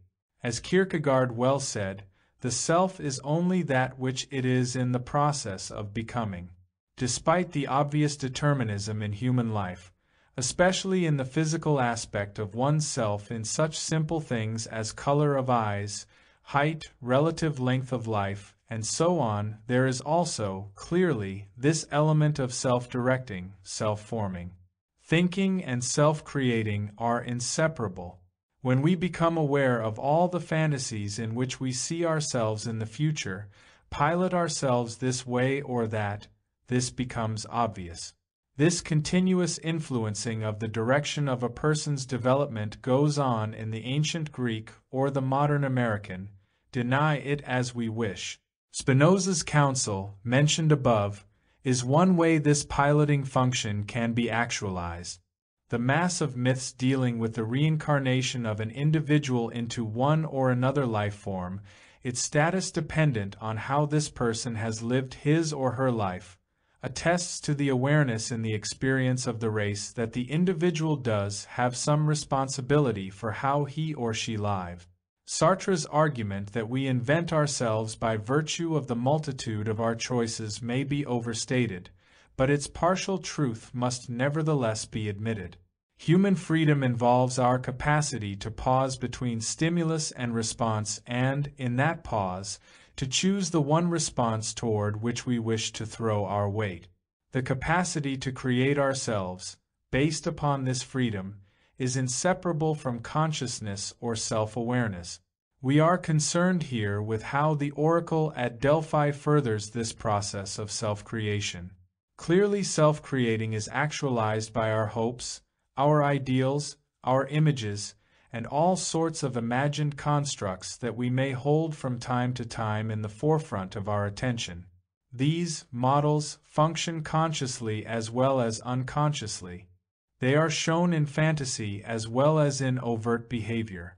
The summary terms for this process are symbols and myth, and the shrine of Apollo at Delphi was a concrete expression of these symbols and myths, and it was where they were embodied in ritual. 2. We can see in the superb statues of Apollo carved at this time the archaic figure with his strong, straight form, his calm beauty of head, his ordered features which are eloquent with controlled passion, even down to the slight, knowing smile on the almost straight mouth. How this god could be the symbol in which the Greek artists as well as other citizens of that period perceived their longed-for order. There is a curious feature in these statues that I have seen.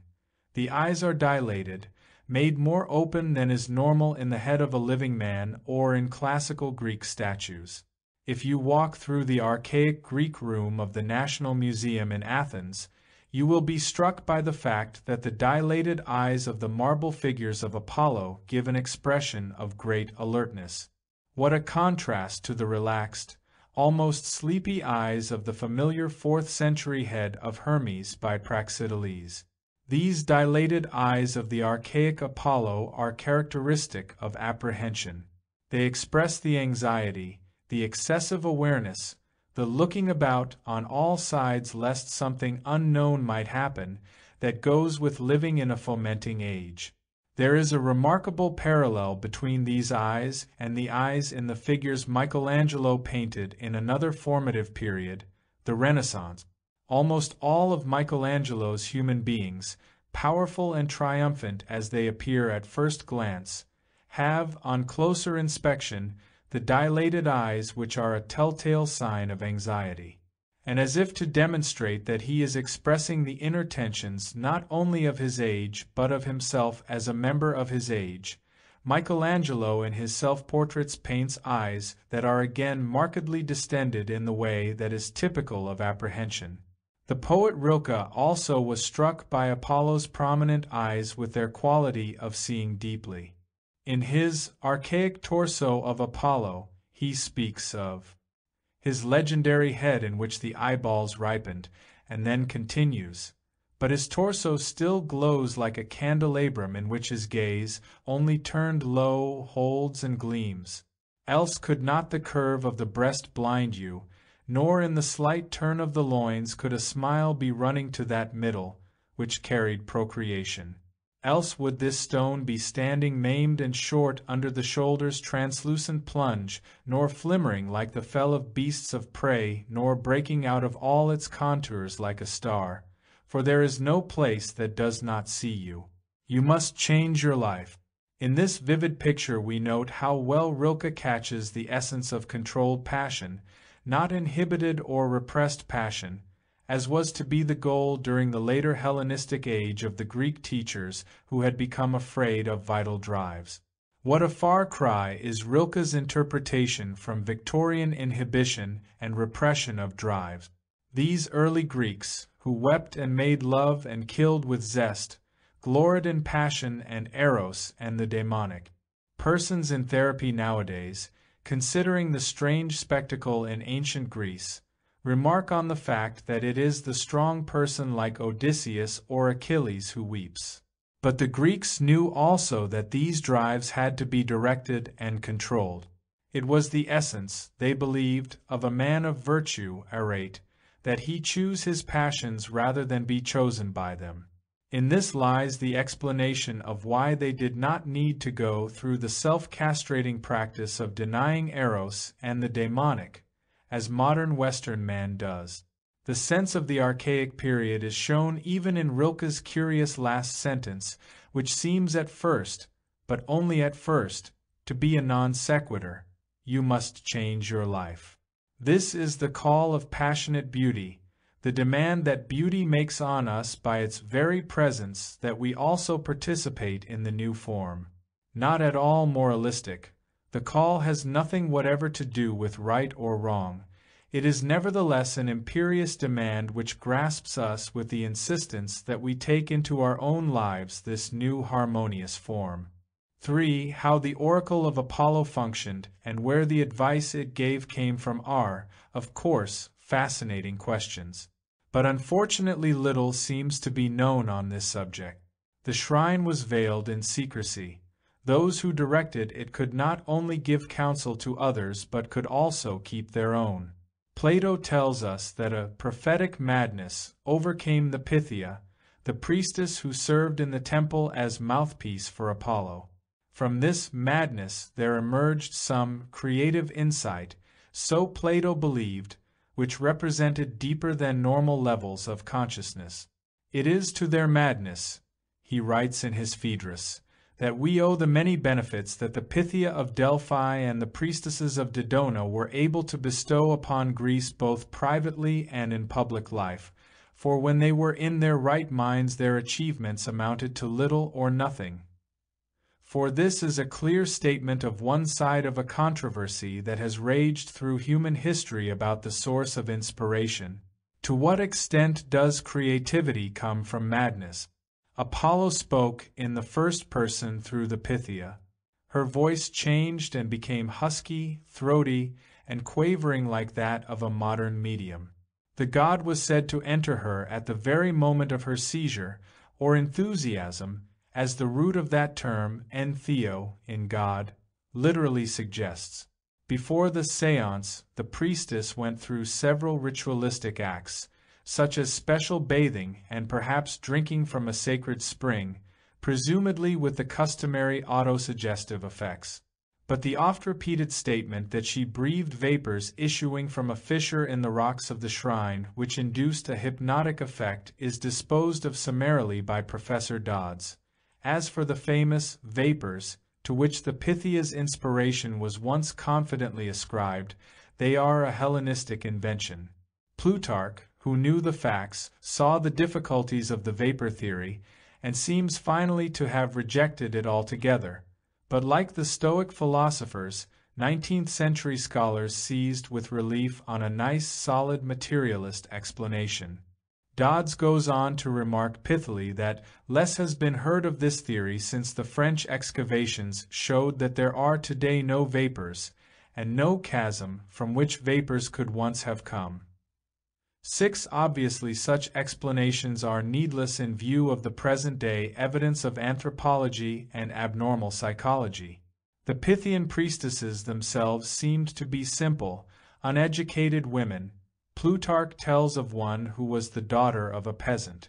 But modern scholars have a high respect for the intelligence system of the oracle. The decisions of Delphi showed sufficient signs of a consistent policy to convince scholars that human intelligence, intuition, and insight did play a decisive role in the process.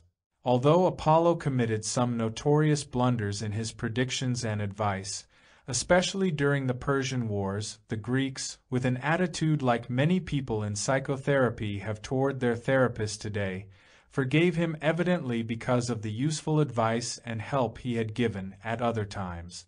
The point that interests us most is the function of the shrine as a communal symbol that had the power to draw out the preconscious and unconscious collective insights of the Greek. Delphi's communal, collective aspect had a sound foundation. The shrine was originally devoted to the earth goddesses before being dedicated to Apollo. Also it is collective in the sense that Dionysus, Apollo's opposite, was also a strong influence at Delphi. Greek vases show Apollo, presumably at Delphi, grasping Dionysus' hand. Plutarch does not exaggerate much when he writes, "As regards the Delphic oracle, the part played by Dionysus was no less than Apollo's. Any genuine symbol, with its accompanying ceremonial rite, becomes the mirror that reflects insights, new possibilities, new wisdom, and other psychological and spiritual phenomena that we do not dare experience on our own. We cannot for two reasons. The first is our own anxiety. The new insights often, and we could even say typically, would frighten us too much were we to take full and lonely responsibility for them. In an age of ferment, such insights may come frequently, and they require more psychological and spiritual responsibility than most individuals are prepared to bear. In dreams, people can let themselves do things, such as killing their parent or their child, or thinking my mother hated me, for instance, that would normally be too horrible to think or say in ordinary speech. We hesitate to think these and similar things even in daydreams, since such fantasies are felt to carry more individual responsibility than night dreams.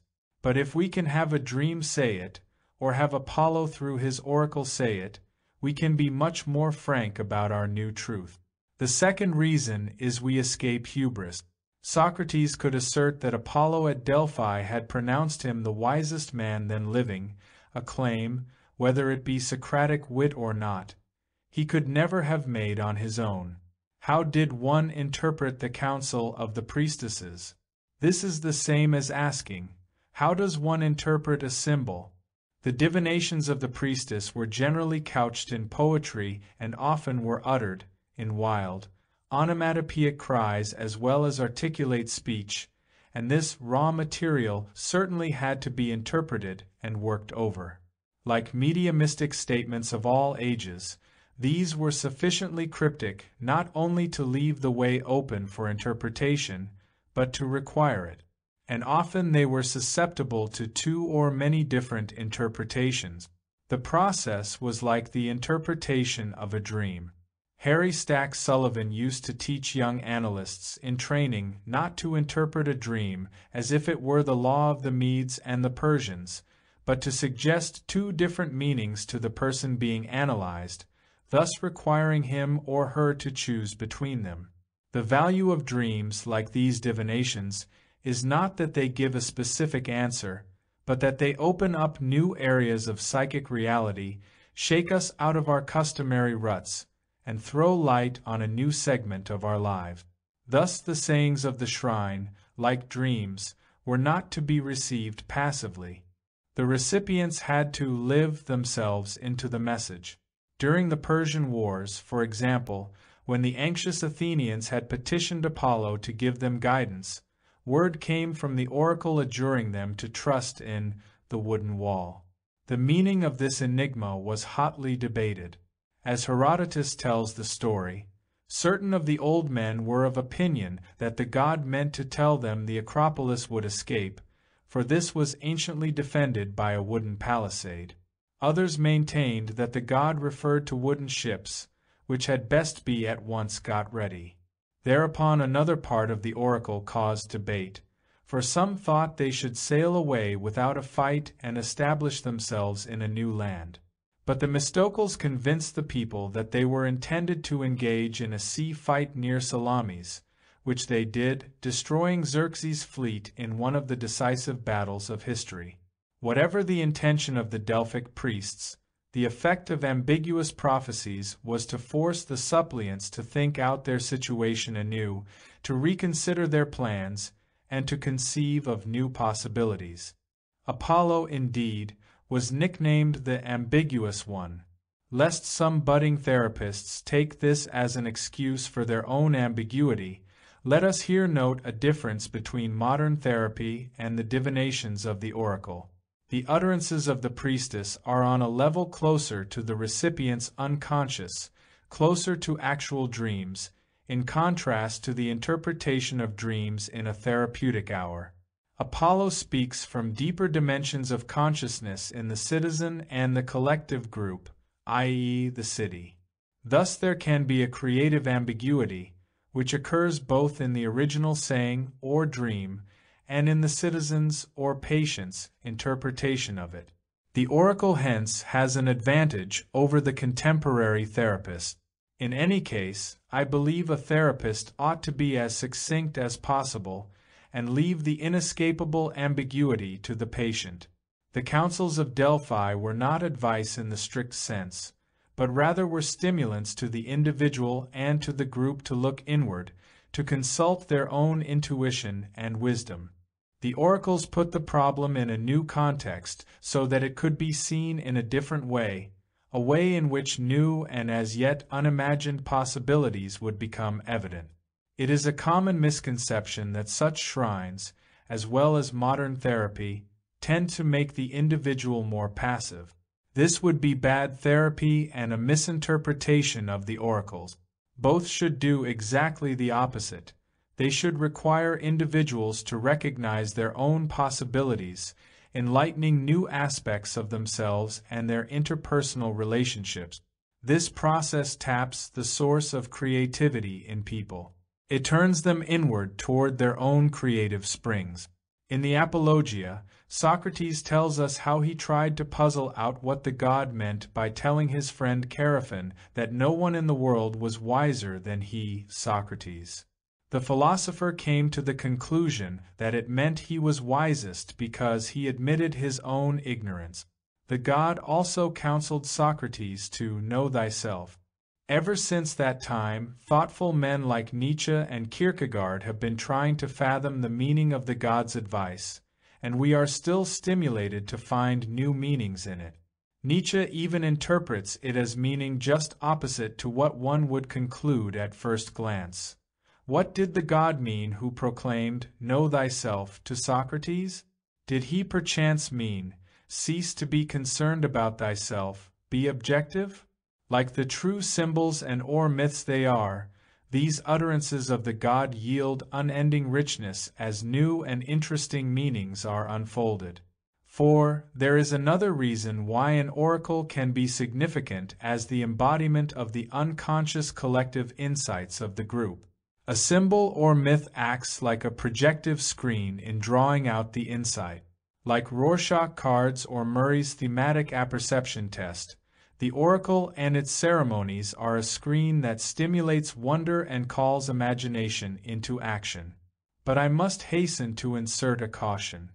The process going on at such a place and time may be called projection, but we must insist that it is not projection in any pejorative sense of the word, either in the psychoanalytical one in which an individual projects what is sick and therefore what he or she cannot face, nor in the empirical psychological sense in which it is implied that the process is simply subjective and that the cards or TT pictures have nothing to do with the result. In my judgment, both of these pejorative uses of projection result from the common failure of Western man to understand the nature of symbol and myth. The screen is not merely a blank mirror. It is, rather, the objective pole necessary for calling forth the subjective processes of consciousness. The Rorschach cards are definite and real forms of black and color, even though no one ever before has seen in them the things you or I may see in them. Such projection is in no sense a regression, by definition, or something less respectable than being able to say what you want to say in rational sentences without the cards. It is rather a legitimate and healthy exercise of imagination. This process goes on all the time in art. Paint and canvas are objective things that have powerful and existential influences on the artist in bringing out his or her ideas and visions. Indeed, the artist is in a dialectical relation not only with paint and canvas, but with the shapes he or she sees in nature. The poet and the musician are in a similar relationship with their inherited language and musical note. The artist, the poet, and the musician dare to bring forth new forms, new kinds of vitality and meaning. They are, at least partially, protected from going crazy in this process of radical emergence by the form given by the media, namely the paints, the marble, the words, the musical note.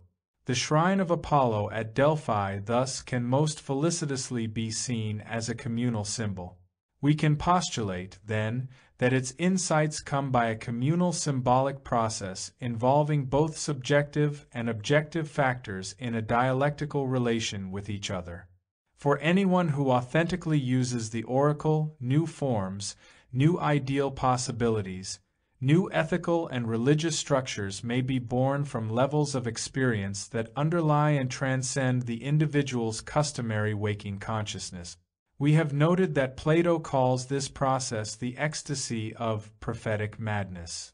Ecstasy is a time-honored method of transcending our ordinary consciousness and a way of helping us arrive at insights we could not attain otherwise. An element of ecstasy, however slight, is part and parcel of every genuine symbol and myth. for if we genuinely participate in the symbol or myth, we are for that moment taken out of and beyond ourselves. The psychological approach to symbol and myth is only one of several possible avenues. In taking this approach, I do not wish to psychologize away the myth's religious meaning. From this religious aspect of myth we get the insight, revelation, that comes from the dialectical interplay of the subjective elements in the individual and the objective fact of the oracle. To the genuine believer, the myth is never purely psychological. It always includes an element of revelation, whether from the Greek Apollo or the Hebrew Elohim or the Oriental being. If we completely psychologized away this religious element, we would be unable to appreciate the power with which Aeschylus and Sophocles wrote their dramas and even unable to understand what they are talking about. Aeschylus and Sophocles and the other dramatists could write great tragedies because of the religious dimensions of the myths, which gave a structural undergirding to their belief in the dignity of the race and the meaning of its destiny. On the limits of creativity. On a Saturday evening at an Esalen week-end in New York recently, a panel discussion on the human prospect was held. The panel consisted of such insightful and stimulating persons as Joyce Carol Oates, Gregory Bateson, and William Irwin Thompson. The audience was made up of 700 or 800 eager individuals, expectantly set for an interesting discussion at the very least. In his opening remarks, the chairman emphasized the theme that the possibilities of the human being are unlimited. But strange to say, there seemed, as the meeting went on, to be no problems to discuss. The vast vacuum filling the room was felt by both the panel and the audience alike. All the exciting issues that the participants on the panel had approached so eagerly had mysteriously vanished. As the discussion limped along to the end of an almost fruitless evening, the common question seemed to be, what had gone wrong? I propose that the statement, human possibilities are unlimited, is de-energizing. If you take it at face value, there is no real problem anymore. You can only stand up and sing hallelujah and then go home. Every problem will sooner or later be overcome by these unlimited possibilities. There remain only temporary difficulties that will go away of their own accord when the time comes. Contrary to the chairman's intention, statements like his actually terrorize the listener. It is like putting someone into a canoe and pushing him out into the Atlantic toward England with the cheery comment, "The sky's the limit." The connoisseur is only too aware of the fact that an inescapably real limit is also the bottom of the ocean. In these notes I shall explore the hypothesis that limits are not only unavoidable in human life, they are also valuable. I shall also discuss the phenomenon that creativity itself requires limits, for the creative act arises out of the struggle of human beings with and against that which limits them. To begin with, there is the inescapable physical limitation of death. We can postpone our death slightly, but nevertheless each of us will die, and at some future time unknown to and unpredictable by us. Sickness is another limit. When we overwork, we get ill in one form or another. There are obvious neurological limits. If the blood stops flowing to the brain for as little as a couple of minutes, a stroke or some other kind of serious damage occurs. Despite the fact that we can improve our intelligence to some degree, it remains radically limited by our physical and emotional environment. There are also metaphysical limitations which are even more interesting. Each of us was born into a certain family in a certain country at a certain historical moment, all with no choice on our part. If we try to deny these facts, like J. Gatsby in Fitzgerald's The Great Gatsby, we blind ourselves to reality and come to grief. True, we can surpass to some extent the limitations of our family backgrounds or our historical situation, but such transcendence can occur only to those who accept the fact of their limitation to begin with. 1. The value of limits. Consciousness itself is born out of the awareness of these limits. Human consciousness is the distinguishing feature of our existence. Without limitations, we would never have developed it. Consciousness is the awareness that emerges out of the dialectical tension between possibilities and limitations. Infants begin to be aware of limits when they experience the ball as different from themselves. Mother is a limiting factor for them in that she does not feed them every time they cry for food. Through a multitude of such limiting experiences, they learn to develop the capacity to differentiate themselves from others and from objects, and to delay gratification. If there had been no limits, there would be no consciousness. Our discussion so far may seem, at first glance, to be discouraging, but not when we probe more deeply. It is not by accident that the Hebrew myth that marks the beginning of human consciousness, Adam and Eve in the Garden of Eden, is portrayed in the context of a rebellion. Consciousness is born in the struggle against a limit, called there a prohibition. Going beyond the limits set by Yahweh is then punished by the acquiring of other limits which operate inwardly in the human being, anxiety, the feeling of alienation and guilt. But valuable qualities also come out of this experience of rebellion, the sense of personal responsibility, and ultimately the possibility, born out of loneliness, of human love. Confronting limits for the human personality actually turns out to be expansive. Limiting and expanding thus go together. Alfred Adler proposed that civilization arose out of our physical limitations, or what Adler called inferiority. Tooth for tooth and claw for claw, men and women were inferior to the wild animals. In the struggle against these limitations for their survival, human beings evolved their intelligence. Heraclitus said, "Conflict is both king of all and father of all." He was referring to the theme I am here stating. Conflict presupposes limits, and the struggle with limits is actually the source of creative productions. The limits are as necessary as those provided by the banks of a river, without which the water would be dispersed on the earth, and there would be no river. That is, the river is constituted by the tension between the flowing water and the banks. Art in the same way requires limits as a necessary factor in its birth. Creativity arises out of the tension between spontaneity and limitations, the latter, like the river banks, forcing the spontaneity into the various forms which are essential to the work of art or poem. Again listen to Heraclitus. Unwise people do not understand how that which differs with itself is in agreement.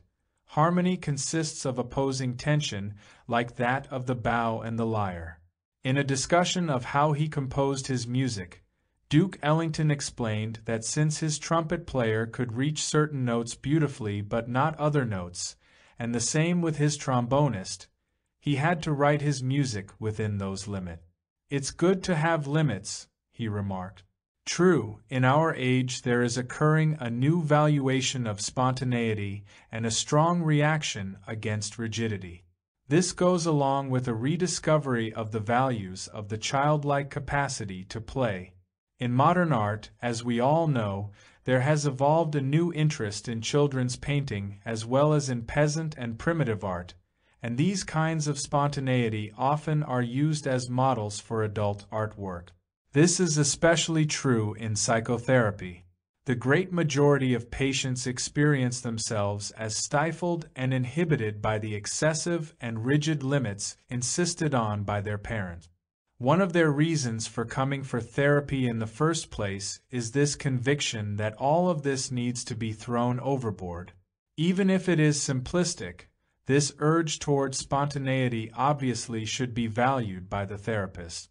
People must recover the lost aspects of their personalities, lost under a pile of inhibitions, if they are to become integrated in any effective sense. But we must not forget that these stages in therapy, like children's art, are interim stages. Children's art is characterized by an unfinished quality. Despite the apparent similarity with non-objective art, it still lacks the tension necessary for authentic mature art. It is a promise but not yet an achievement. Sooner or later the growing person's art must relate itself to the dialectic tension that comes out of confronting limits and is present in all forms of mature art. Michelangelo's writhing slaves, Van Gogh's fiercely twisting cypress trees, Cézanne's lovely yellow-green landscapes of southern France, reminding us of the freshness of eternal spring. These works have that spontaneity, but they also have the mature quality that comes from the absorption of tension. This makes them much more than interesting, it makes them great. The controlled and transcended tension present in the work of art is the result of the artist's successful struggle with and against limit.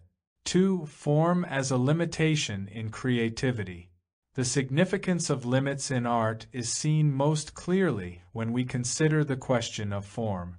Form provides the essential boundaries and structure for the creative act.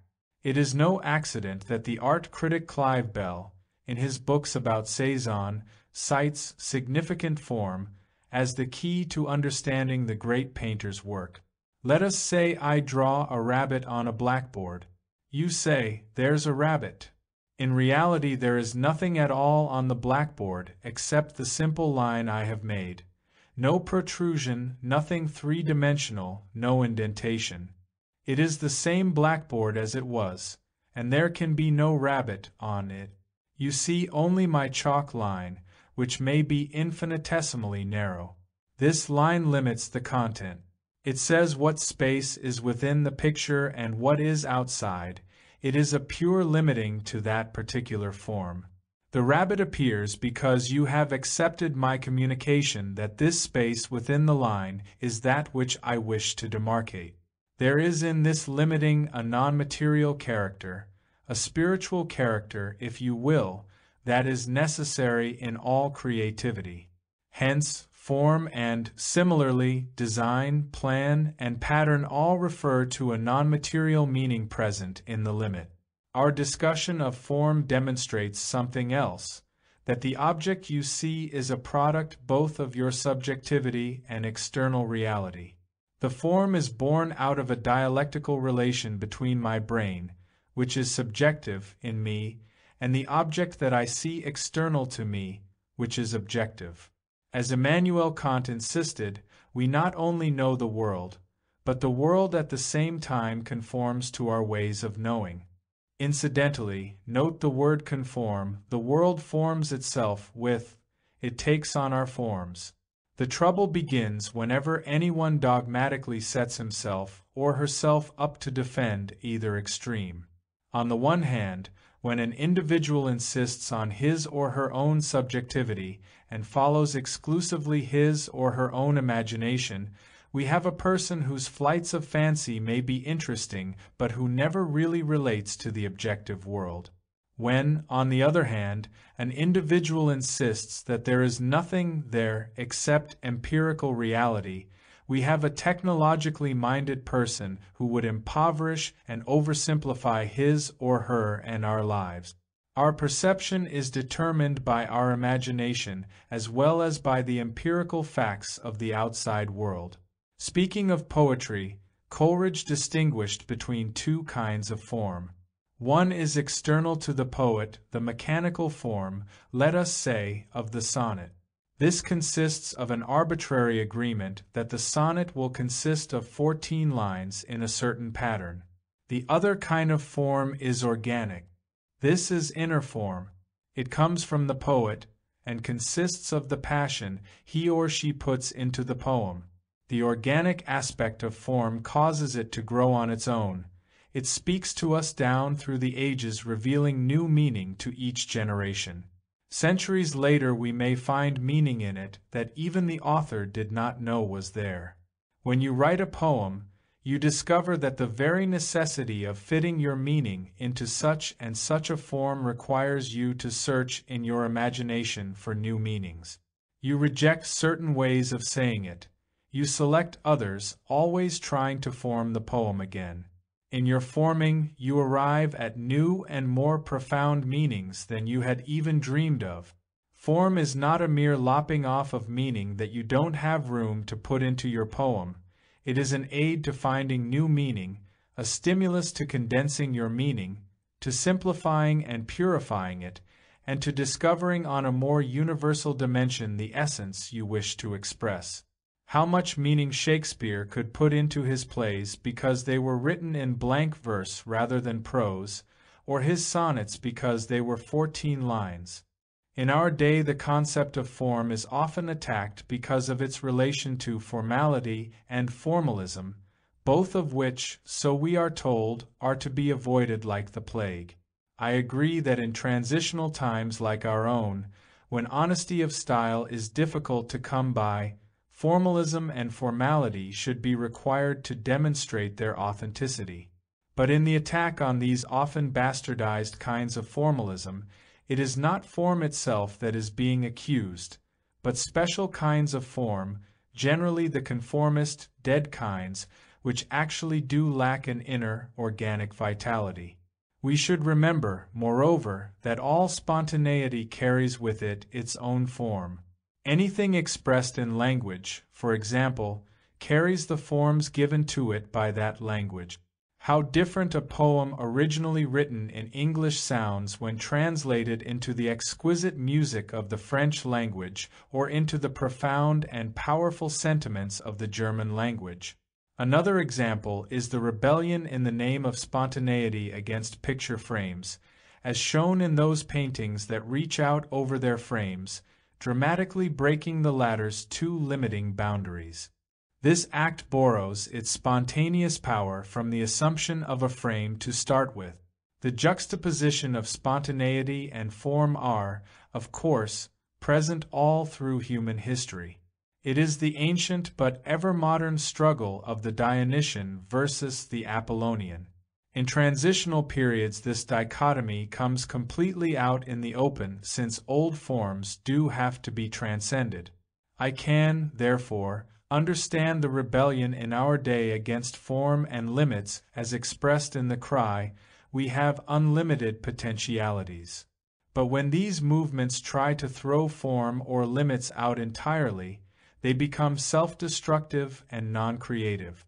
Never is form itself superseded so long as creativity endures. If form were to vanish, spontaneity would vanish with it. 3. Imagination and form. Imagination is the outreaching of mind.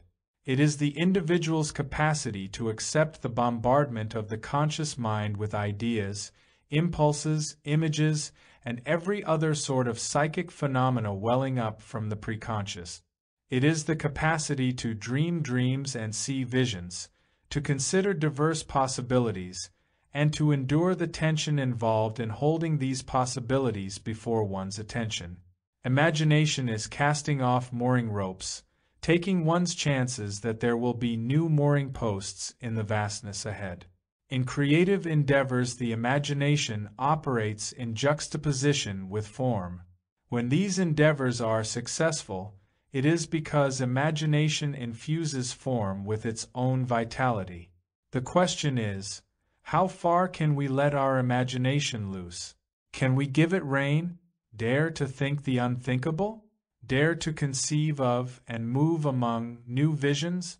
At such times we face the danger of losing our orientation, the danger of complete isolation. Will we lose our accepted language, which makes communication possible in a shared world? Will we lose the boundaries that enable us to orient ourselves to what we call reality? This, again, is the problem of form or, stated differently, the awareness of limit.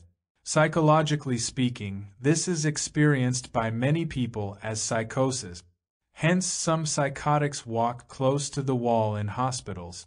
They keep oriented to the edges, always preserving their localization in the external environment.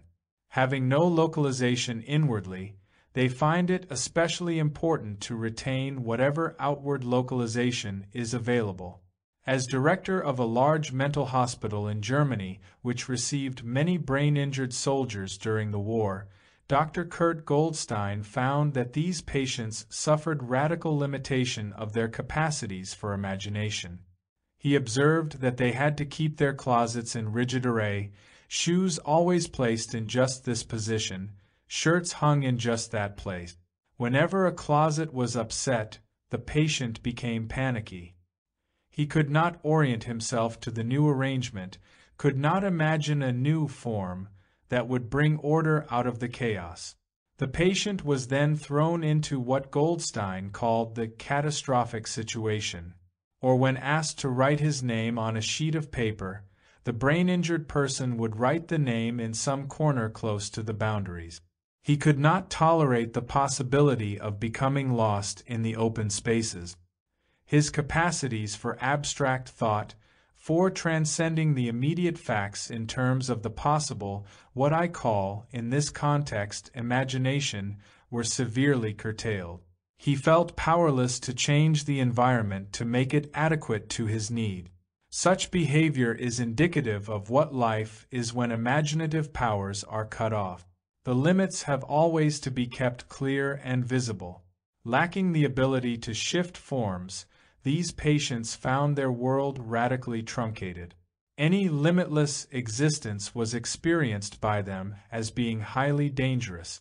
Not brain-injured, you and I nevertheless can experience a similar anxiety in the reverse situation, that is, in the creative act. The boundaries of our world shift under our feet, and we tremble while waiting to see whether any new form will take the place of the lost boundary or whether we can create out of this chaos some new order. As imagination gives vitality to form, form keeps imagination from driving us into psychosis. This is the ultimate necessity of limit. Artists are the ones who have the capacity to see original visions.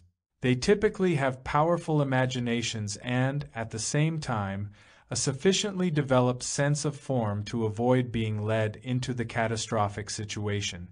They are the frontier scouts who go out ahead of the rest of us to explore the future. We can surely tolerate their special dependencies and harmless idiosyncrasies, for we will be better prepared for the future if we can listen seriously to them. There is a curiously sharp sense of joy, or perhaps better expressed, a sense of mild ecstasy, that comes when you find the particular form required by your creation. Let us say you have been puzzling about it for days when suddenly you get the insight that unlocks the door.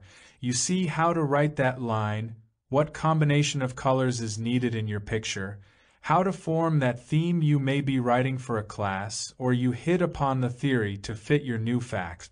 I have often wondered about this special sense of joy.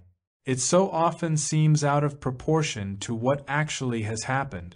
I may have worked at my desk morning after morning trying to find a way to express some important idea. When my insight suddenly breaks through, which may happen when I am chopping wood in the afternoon, I experience a strange lightness in my step as though a great load were taken off my shoulders, a sense of joy on a deeper level that continues without any relation whatever to the mundane tasks that I may be performing at the time. It cannot be just that the problem at hand has been answered, that generally brings only a sense of relief. What is the source of this curious pleasure? I propose that it is the experience of this is the way things are meant to be. If only for that moment we participate in the myth of creation. Order comes out of disorder, form out of chaos, as it did in the creation of the universe. The sense of joy comes from our participation, no matter how slight, in being as such. The paradox is that at that moment we also experience more vividly our own limitations. We discover the amor fati that Nietzsche writes about, the love of one's fate. No wonder it gives a sense of ecstasy. 7. Passion for form. For many years I have been convinced that something occurs in the creative working of the imagination that is more fundamental, but more puzzling, than we have assumed in contemporary psychology. In our day of dedication to facts and hard-headed objectivity, we have disparaged imagination. It gets us away from reality. It taints our work with subjectivity, and, worst of all, it is said to be unscientific. As a result, art and imagination are often taken as the frosting to life rather than as the solid food. No wonder people think of art in terms of its cognate, artificial, or even consider it a luxury that slyly fools us, artifice.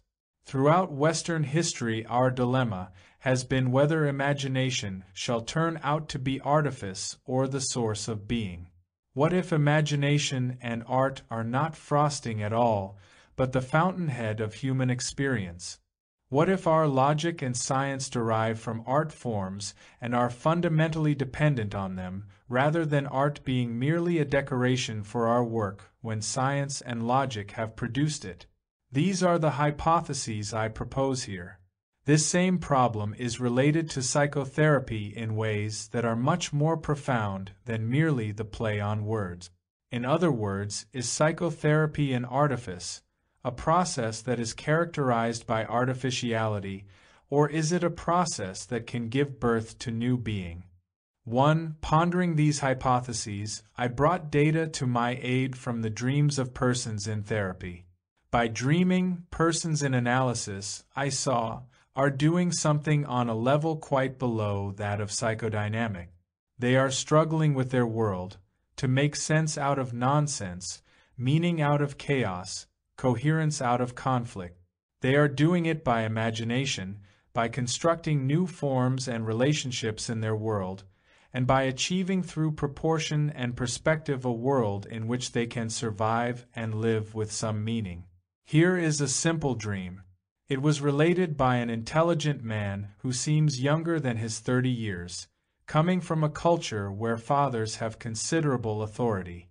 I was in the sea playing with some large porpoises. I like porpoises and wanted these to be like pets. Then I began to get afraid, thinking that the big porpoises would hurt me. I went out of the water, on the shore, and now I seem to be a cat hanging by its tail from a tree. The cat is curled up in a teardrop form, but its eyes are big and seductive, one of them winking. A porpoise comes up, and, like a father cajoling a youngster out of bed with, "Get up and get going," it hits the cat lightly. The cat then becomes afraid with a real panic and bounds off in a straight line into the higher rocks, away from the sea. Let us put aside such obvious symbols as the big porpoises being father and so on, symbols that are almost always confused with symptoms. I ask you to take the dream as an abstract painting, to look at it as pure form and motion. We see first a smallish form, namely the boy, playing with the larger forms, the porpoises. Imagine the former as a small circle, and the latter as large circles. The playing movement conveys a kind of love in the dream, which we could express by lines toward each other converging in the play. In the second scene we see the smaller form, the boy in his fright, moving in a line out of the sea and away from the larger forms. The third scene shows the smaller form as a cat, now in an elliptical, tear-like form, the coyness of the cat's eyes being seductive.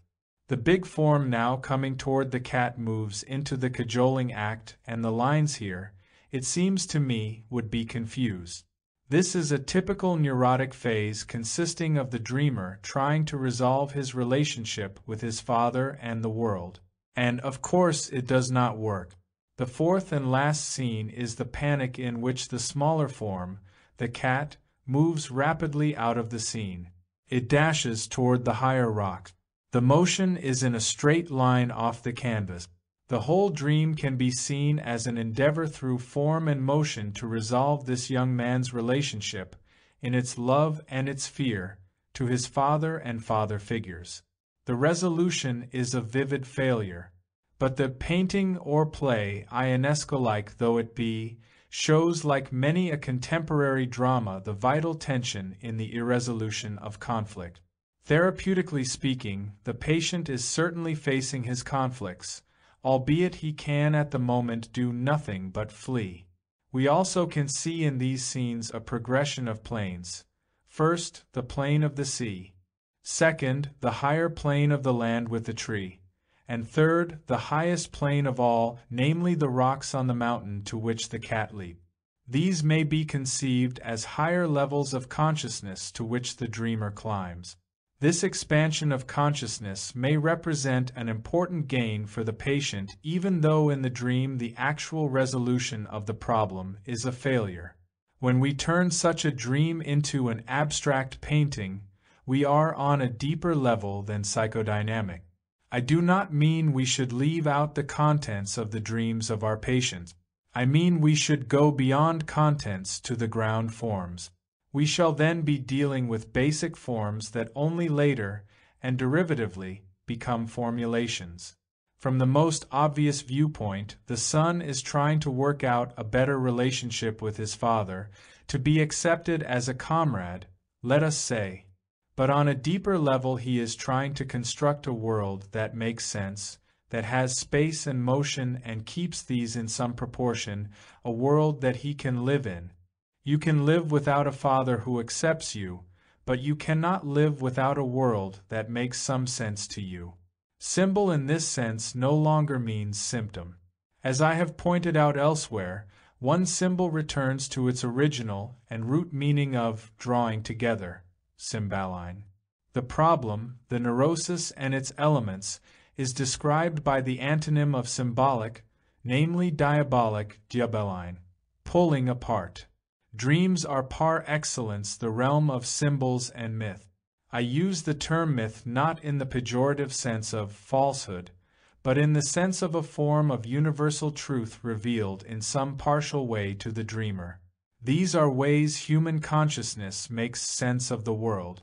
Persons in therapy, like all of us, are trying to make sense out of nonsense, trying to put the world into some perspective, trying to form out of the chaos they are suffering some order and harmony. After having studied a series of dreams of persons in therapy, I am convinced that there is one quality that is always present, a quality I call passion for form. The patient constructs in his unconscious a drama. It has a beginning, something happens and is flashed on the stage, and then it comes to some kind of denouement. I have noted the forms in the dreams being repeated, revised, remolded, and then, like a motif in a symphony, returning triumphantly to be drawn together to make a meaningful whole of the series. 2. I found that one fruitful approach is to take the dream as a series of spatial forms. I refer now to a 30-year-old woman in therapy. In one stage in her dreams, a female character, for example, would move onto the stage of the dream. Then another female would enter. A male would appear. The females would exit together. This kind of movement in space occurred in the lesbian period of this particular person's analysis. In later dreams she, the patient, would enter. Then the female, who was present, would exit. A man would enter and he would sit beside her. I began to see a curious geometric communication, a progression of spatial forms. Perhaps the meaning of her dreams and the progress of her analysis could be better understood by how she constructed these forms moving in space, of which she was quite unaware, than in what she verbalized about her dreams. Then I began to notice the presence of triangles in this person's dreams. First, in her dreams referring to her infantile period, it was the triangle of father, mother, and baby. In what I took to be her adolescent phase, the triangle was composed of 2 women and a man, and she, as one of the women, moved in space toward the man. Then, after some months of analysis, in a lesbian phase, the triangle consisted of 2 women and a man with the 2 women standing together. In a still later period the triangles turned into rectangles. 2 men were in the dream with 2 women, assumedly her boyfriend, herself, her mother, and her father. Her development then became a process of working through rectangles to form eventually a new triangle, her man, herself, and a child. These dreams occurred in the middle and later parts of the analysis. That the symbol of the triangle is fundamental can be seen by the fact that it refers to a number of different levels simultaneously. A triangle has 3 lines. It has the lowest possible number of straight lines required to make a geometric form that has content. This is the mathematical, pure form level. The triangle is fundamental in early Neolithic art, v designs on the vases of this period. This is the aesthetic level. It is present in science. Triangulation is the way the Egyptians figured their relation to the stars. The triangle is the basic symbol in medieval philosophy and theology, vide the Trinity. It is fundamental in Gothic art, a graphic example of which is Mont Saint-Michel, the triangle of rock rising from the sea capped by the Gothic triangle of man-built architecture which, in Rouen, ends in a pinnacle pointing toward heaven, a magnificent art form in which we have the triangle of nature, man, and God. And finally, psychologically speaking, we have the basic human triangle, man, woman, and child. The importance of forms is revealed in the inescapable unity of the body with the world. The body is always a part of the world. I sit on this chair. The chair is on a floor in this building, and the building, in turn, rests on the mountain of stone that is Manhattan Island. Whenever I walk, my body is interrelated with the world in which and on which I take my step. This presupposes some harmony between body and world. We know from physics that the earth rises infinitesimally to meet my step, as any 2 bodies attract each other. The balance essential in walking is one that is not solely in my body. It can be understood only as a relationship of my body to the ground on which it stands and walks. The earth is there to meet each foot as it falls, and the rhythm of my walking depends on my faith that the earth will be there. Our active need for form is shown in the fact that we automatically construct it in an infinite number of ways. The mime Marcel Marceau stands upon the stage impersonating a man taking his dog out for a walk. Marceau's arm is outstretched as though holding the dog's leash.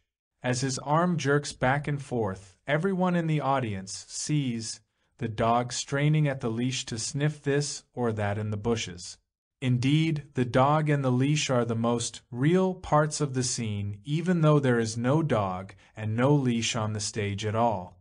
Only part of the gestalt is there, the man Marceau and his arm. The rest is entirely supplied by our imagination as viewers. The incomplete gestalt is completed in our fantasy. Another mime, Jean-Louis Barrault, who plays a deaf-mute in the film Les Enfants du Paradis, goes through the whole account of the man who has had his pocket picked in the crowd. He makes one movement for the fat stomach of the victim, another movement for the dour expression of the companion, and so on until we have a vivid picture of the entire event of the pickpocketing. But not a word has been spoken. There is only a mime making a few artful motions. All of the gaps are automatically filled by our imagination. The human imagination leaps to form the whole, to complete the scene in order to make sense of it. The instantaneous way this is done shows how we are driven to construct the remainder of the scene. To fill the gaps is essential if the scene is to have meaning. That we may do this in misleading ways, at times in neurotic or paranoid ways, does not gainsay the central point.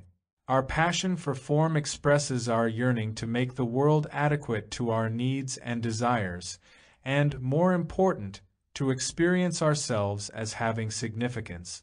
The phrase passion for form may be interesting, but it is also problematical. If we used just the word form, it would sound too abstract.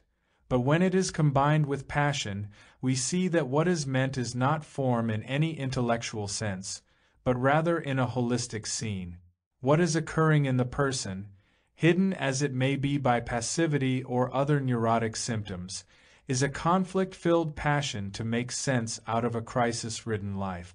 Plato told us long ago how passion, or, as he put it, eros, moves toward the creation of form. Eros moves toward the making of meaning and the revealing of being. Originally a daimon called love, Eros is the lover of wisdom, and the force in us that brings to birth both wisdom and beauty. Plato says through Socrates that human nature will not easily find a helper better than love, Eros. All creation or passage of non-being into being is poetry or making, Plato writes, and the processes of all art are creative, and the masters of arts are all poets or makers. Through Eros or the passion of love, which is daemonic and constructive at the same time, Plato looks forward to, at last, the vision of a single science, which is the science of beauty everywhere. Thus the mathematicians and physicists talk about the elegance of a theory.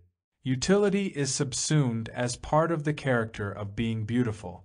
The harmony of an internal form, the inner consistency of a theory, the character of beauty that touches your sensibilities, these are significant factors that determine why one given insight comes into consciousness rather than another. As a psychoanalyst, I can only add that my experience in helping people achieve insights from unconscious dimensions within themselves reveals the same phenomenon. Insights emerge not chiefly because they are intellectually true, or even because they are helpful, but because they have a certain form, the form that is beautiful because it completes what is incomplete in us. This idea, this new form that suddenly presents itself, comes in order to complete a hitherto incomplete gestalt with which we are struggling in conscious awareness. One can quite accurately speak of this unfinished pattern, this unformed form, as constituting the call to which our preconscious, out of its maelstrom, gives an answer. For, by passion for form I mean a principle of human experience that is analogous to several of the most important ideas in Western history. Kant proposed that our understanding is not simply a reflection of the objective world around us, but it also constitutes this world. It is not that objects simply speak to us. They also conform to our ways of knowing. The mind thus is an active process of forming and reforming the world. Interpreting dreams as dramas of the patient's relationship to his or her world, I asked myself whether there is not on a deeper and more inclusive level in human experience something parallel to what Kant was talking about. That is it not only our intellectual understanding that plays a role in our forming and reforming the world in the process of knowing it, but do not imagination and emotions also play a critical role? It must be the totality of ourselves that understands, not simply reason. And it is the totality of ourselves that fashions the images to which the world conforms. Not only does reason form and reform the world, but the preconscious, with its impulses and needs, does so also and does so on the basis of wish and intentionality. Human beings not only think but feel and will as they make form in their world. This is why I use the word passion, the sum of erotic and dynamic tendencies, in the phrase passion for form. Persons in therapy, or anybody for that matter, are not simply engaged in knowing their world. What they are engaged in is a passionate reforming of their world by virtue of their interrelationship with it. This passion for form is a way of trying to find and constitute meaning in life. And this is what genuine creativity is. Imagination, broadly defined, seems to me to be a principle in human life underlying even reason, for the rational functions, according to our definitions, can lead to understanding, can participate in the constituting of reality, only as they are creative. Creativity is thus involved in our every experience as we try to make meaning in our self-world relationship. Philosopher Alfred North Whitehead also speaks in effect of this passion for form. Whitehead has constructed a philosophy based not on reason alone, but one that includes what he calls feeling. By feeling he does not mean simply affect. As I understand it, he means the total capacity of the human organism to experience his or her world. Whitehead reformulates Descartes' original principle as follows. Descartes was wrong when he said, cogito ergo sum, I think, therefore I am. It is never bare thought or bare existence that we are aware of. I find myself rather as essentially a unity of emotions, of enjoyment, of hopes, of fears, of regrets, valuations of alternatives, decisions. All of these are subjective reactions to my environment as I am active in my nature. My unity, which is Descartes, I am, is my process of shaping this welter of material into a consistent pattern of feelings. What I am calling passion for form is, if I understand Whitehead aright, a central aspect of what he is describing as the experience of identity. I am able to shape feelings, sensibilities, enjoyments, hopes into a pattern that makes me aware of myself as man or woman. But I cannot shape them into a pattern as a purely subjective act. I can do it only as I am related to the immediate objective world in which I live. Passion can destroy the self. But this is not passion for form, it is passion gone berserk. Passion obviously can be diabolic as well as symbolic, it can deform as well as form, it can destroy meaning and produce chaos again. When sexual powers emerge in puberty, passion often does destroy form temporarily. But sex also has great creative potentialities precisely because it is passion. Unless one's development is radically pathological, there will also occur in the adolescent a growth toward a new form, in manhood or womanhood, in contrast to his or her previous state as girl or boy. 5. The urgent need in everyone to give form to his or her life can be illustrated by the case of a young man who consulted with me when I was writing this chapter. He was the only son in a professional family where his mother and father had quarreled and had fought almost continuously, according to his memory, since he was born. He had never been able to concentrate or apply himself to his studies in school. As a boy, when he was supposed to be studying in his room, he would hear his father coming up the stairs and immediately open a school book to cover over the magazine on mechanics he had been looking at.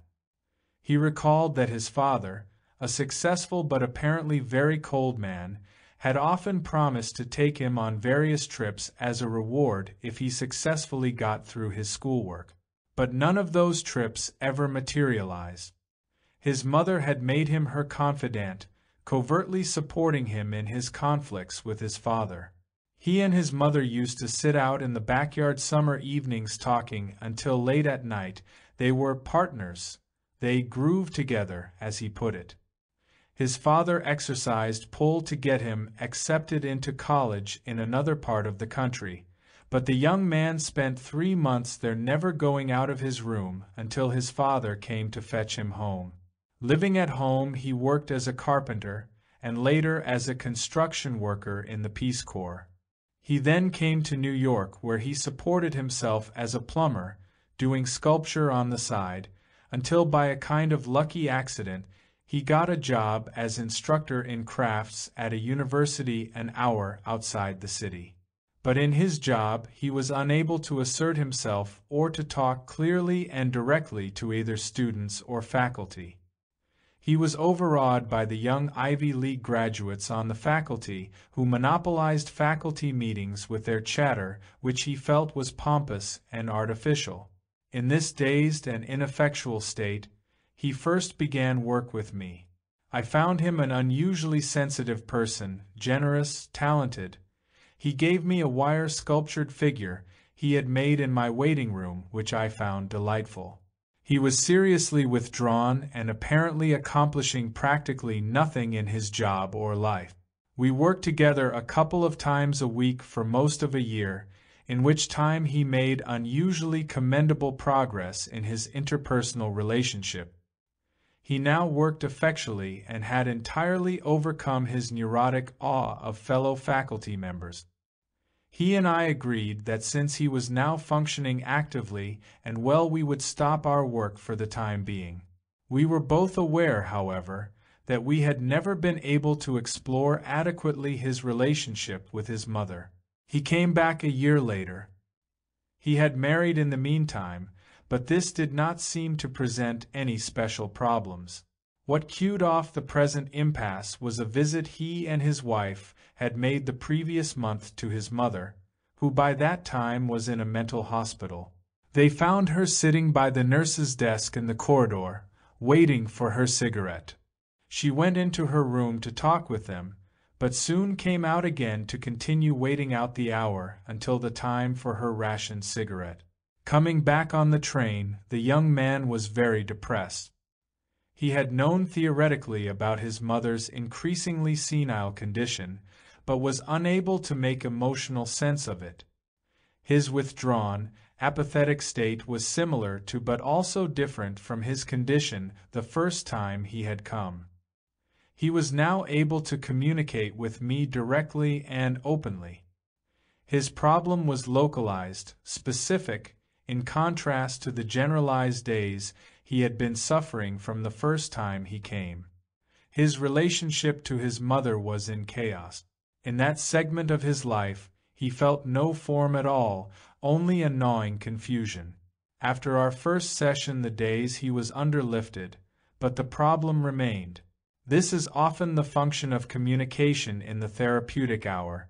It enables the person to overcome his or her sense of alienation from the human kind. But it does not suffice in itself for a genuine experience of new form. It assuages, but it doesn't produce the new form.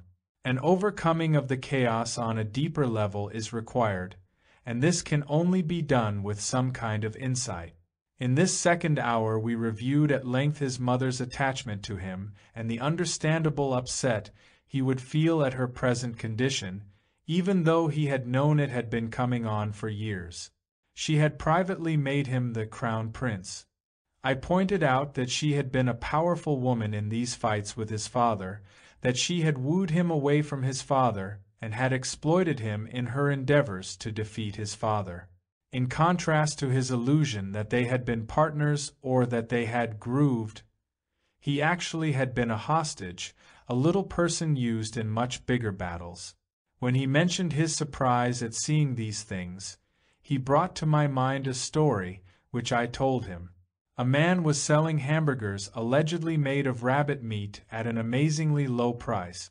When people asked him how he did it, he admitted that he was using some horse meat. But when this did not suffice as an explanation, he confessed it was 50% horse meat and 50% rabbit meat. When they continued to ask him what he meant, he stated, "1 rabbit to 1 horse." The graphic image of the rabbit and horse gave him a powerful aha experience, much greater than any he would have gotten from an intellectual explanation. He continued to marvel at his being the rabbit, not in any derogatory sense, but with the felt realization of how helpless he must have been in his childhood. A heavy load of guilt and previously unexpressible hostility was lifted off his back. The image gave him a way of getting at long last to his negative feelings toward his mother. Many details of his background now fell into place, and he seemed to be able to cut the psychological umbilical cord which he previously did not know existed. Curiously, persons in such situations give the impression of having had all along the necessary strength at hand to make these changes. It was just a matter of waiting for the sun of order to melt away the fog of confusion, to change the metaphor into Delphic oracle terms. The passion, in his example, is shown by the alacrity with which he grasped this insight and by the immediacy with which he reformed his psychological world. He gave the impression, which again is typical for the experience, of having stored up the strength at previous stages until it was finally possible, on getting the right piece of the jigsaw puzzle, to suddenly seize that strength and exercise it.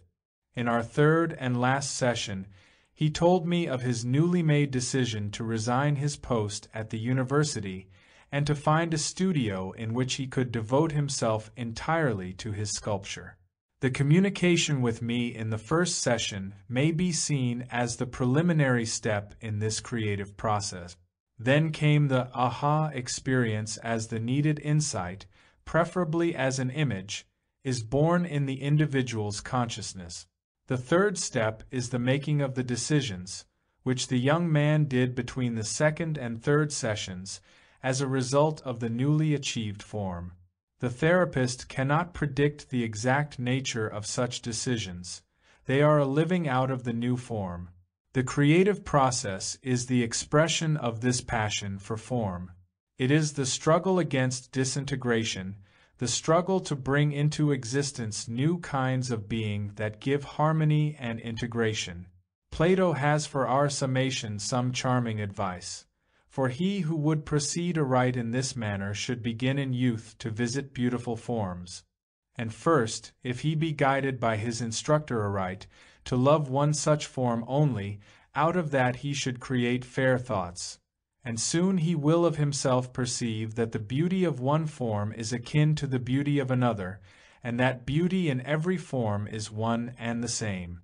A friend of mine, on reading this chapter in manuscript, sent me the following original poem, which I quote with permission. I am, therefore I love the total sensibility that looked at me out of your undefended face immediately. I love, therefore I am,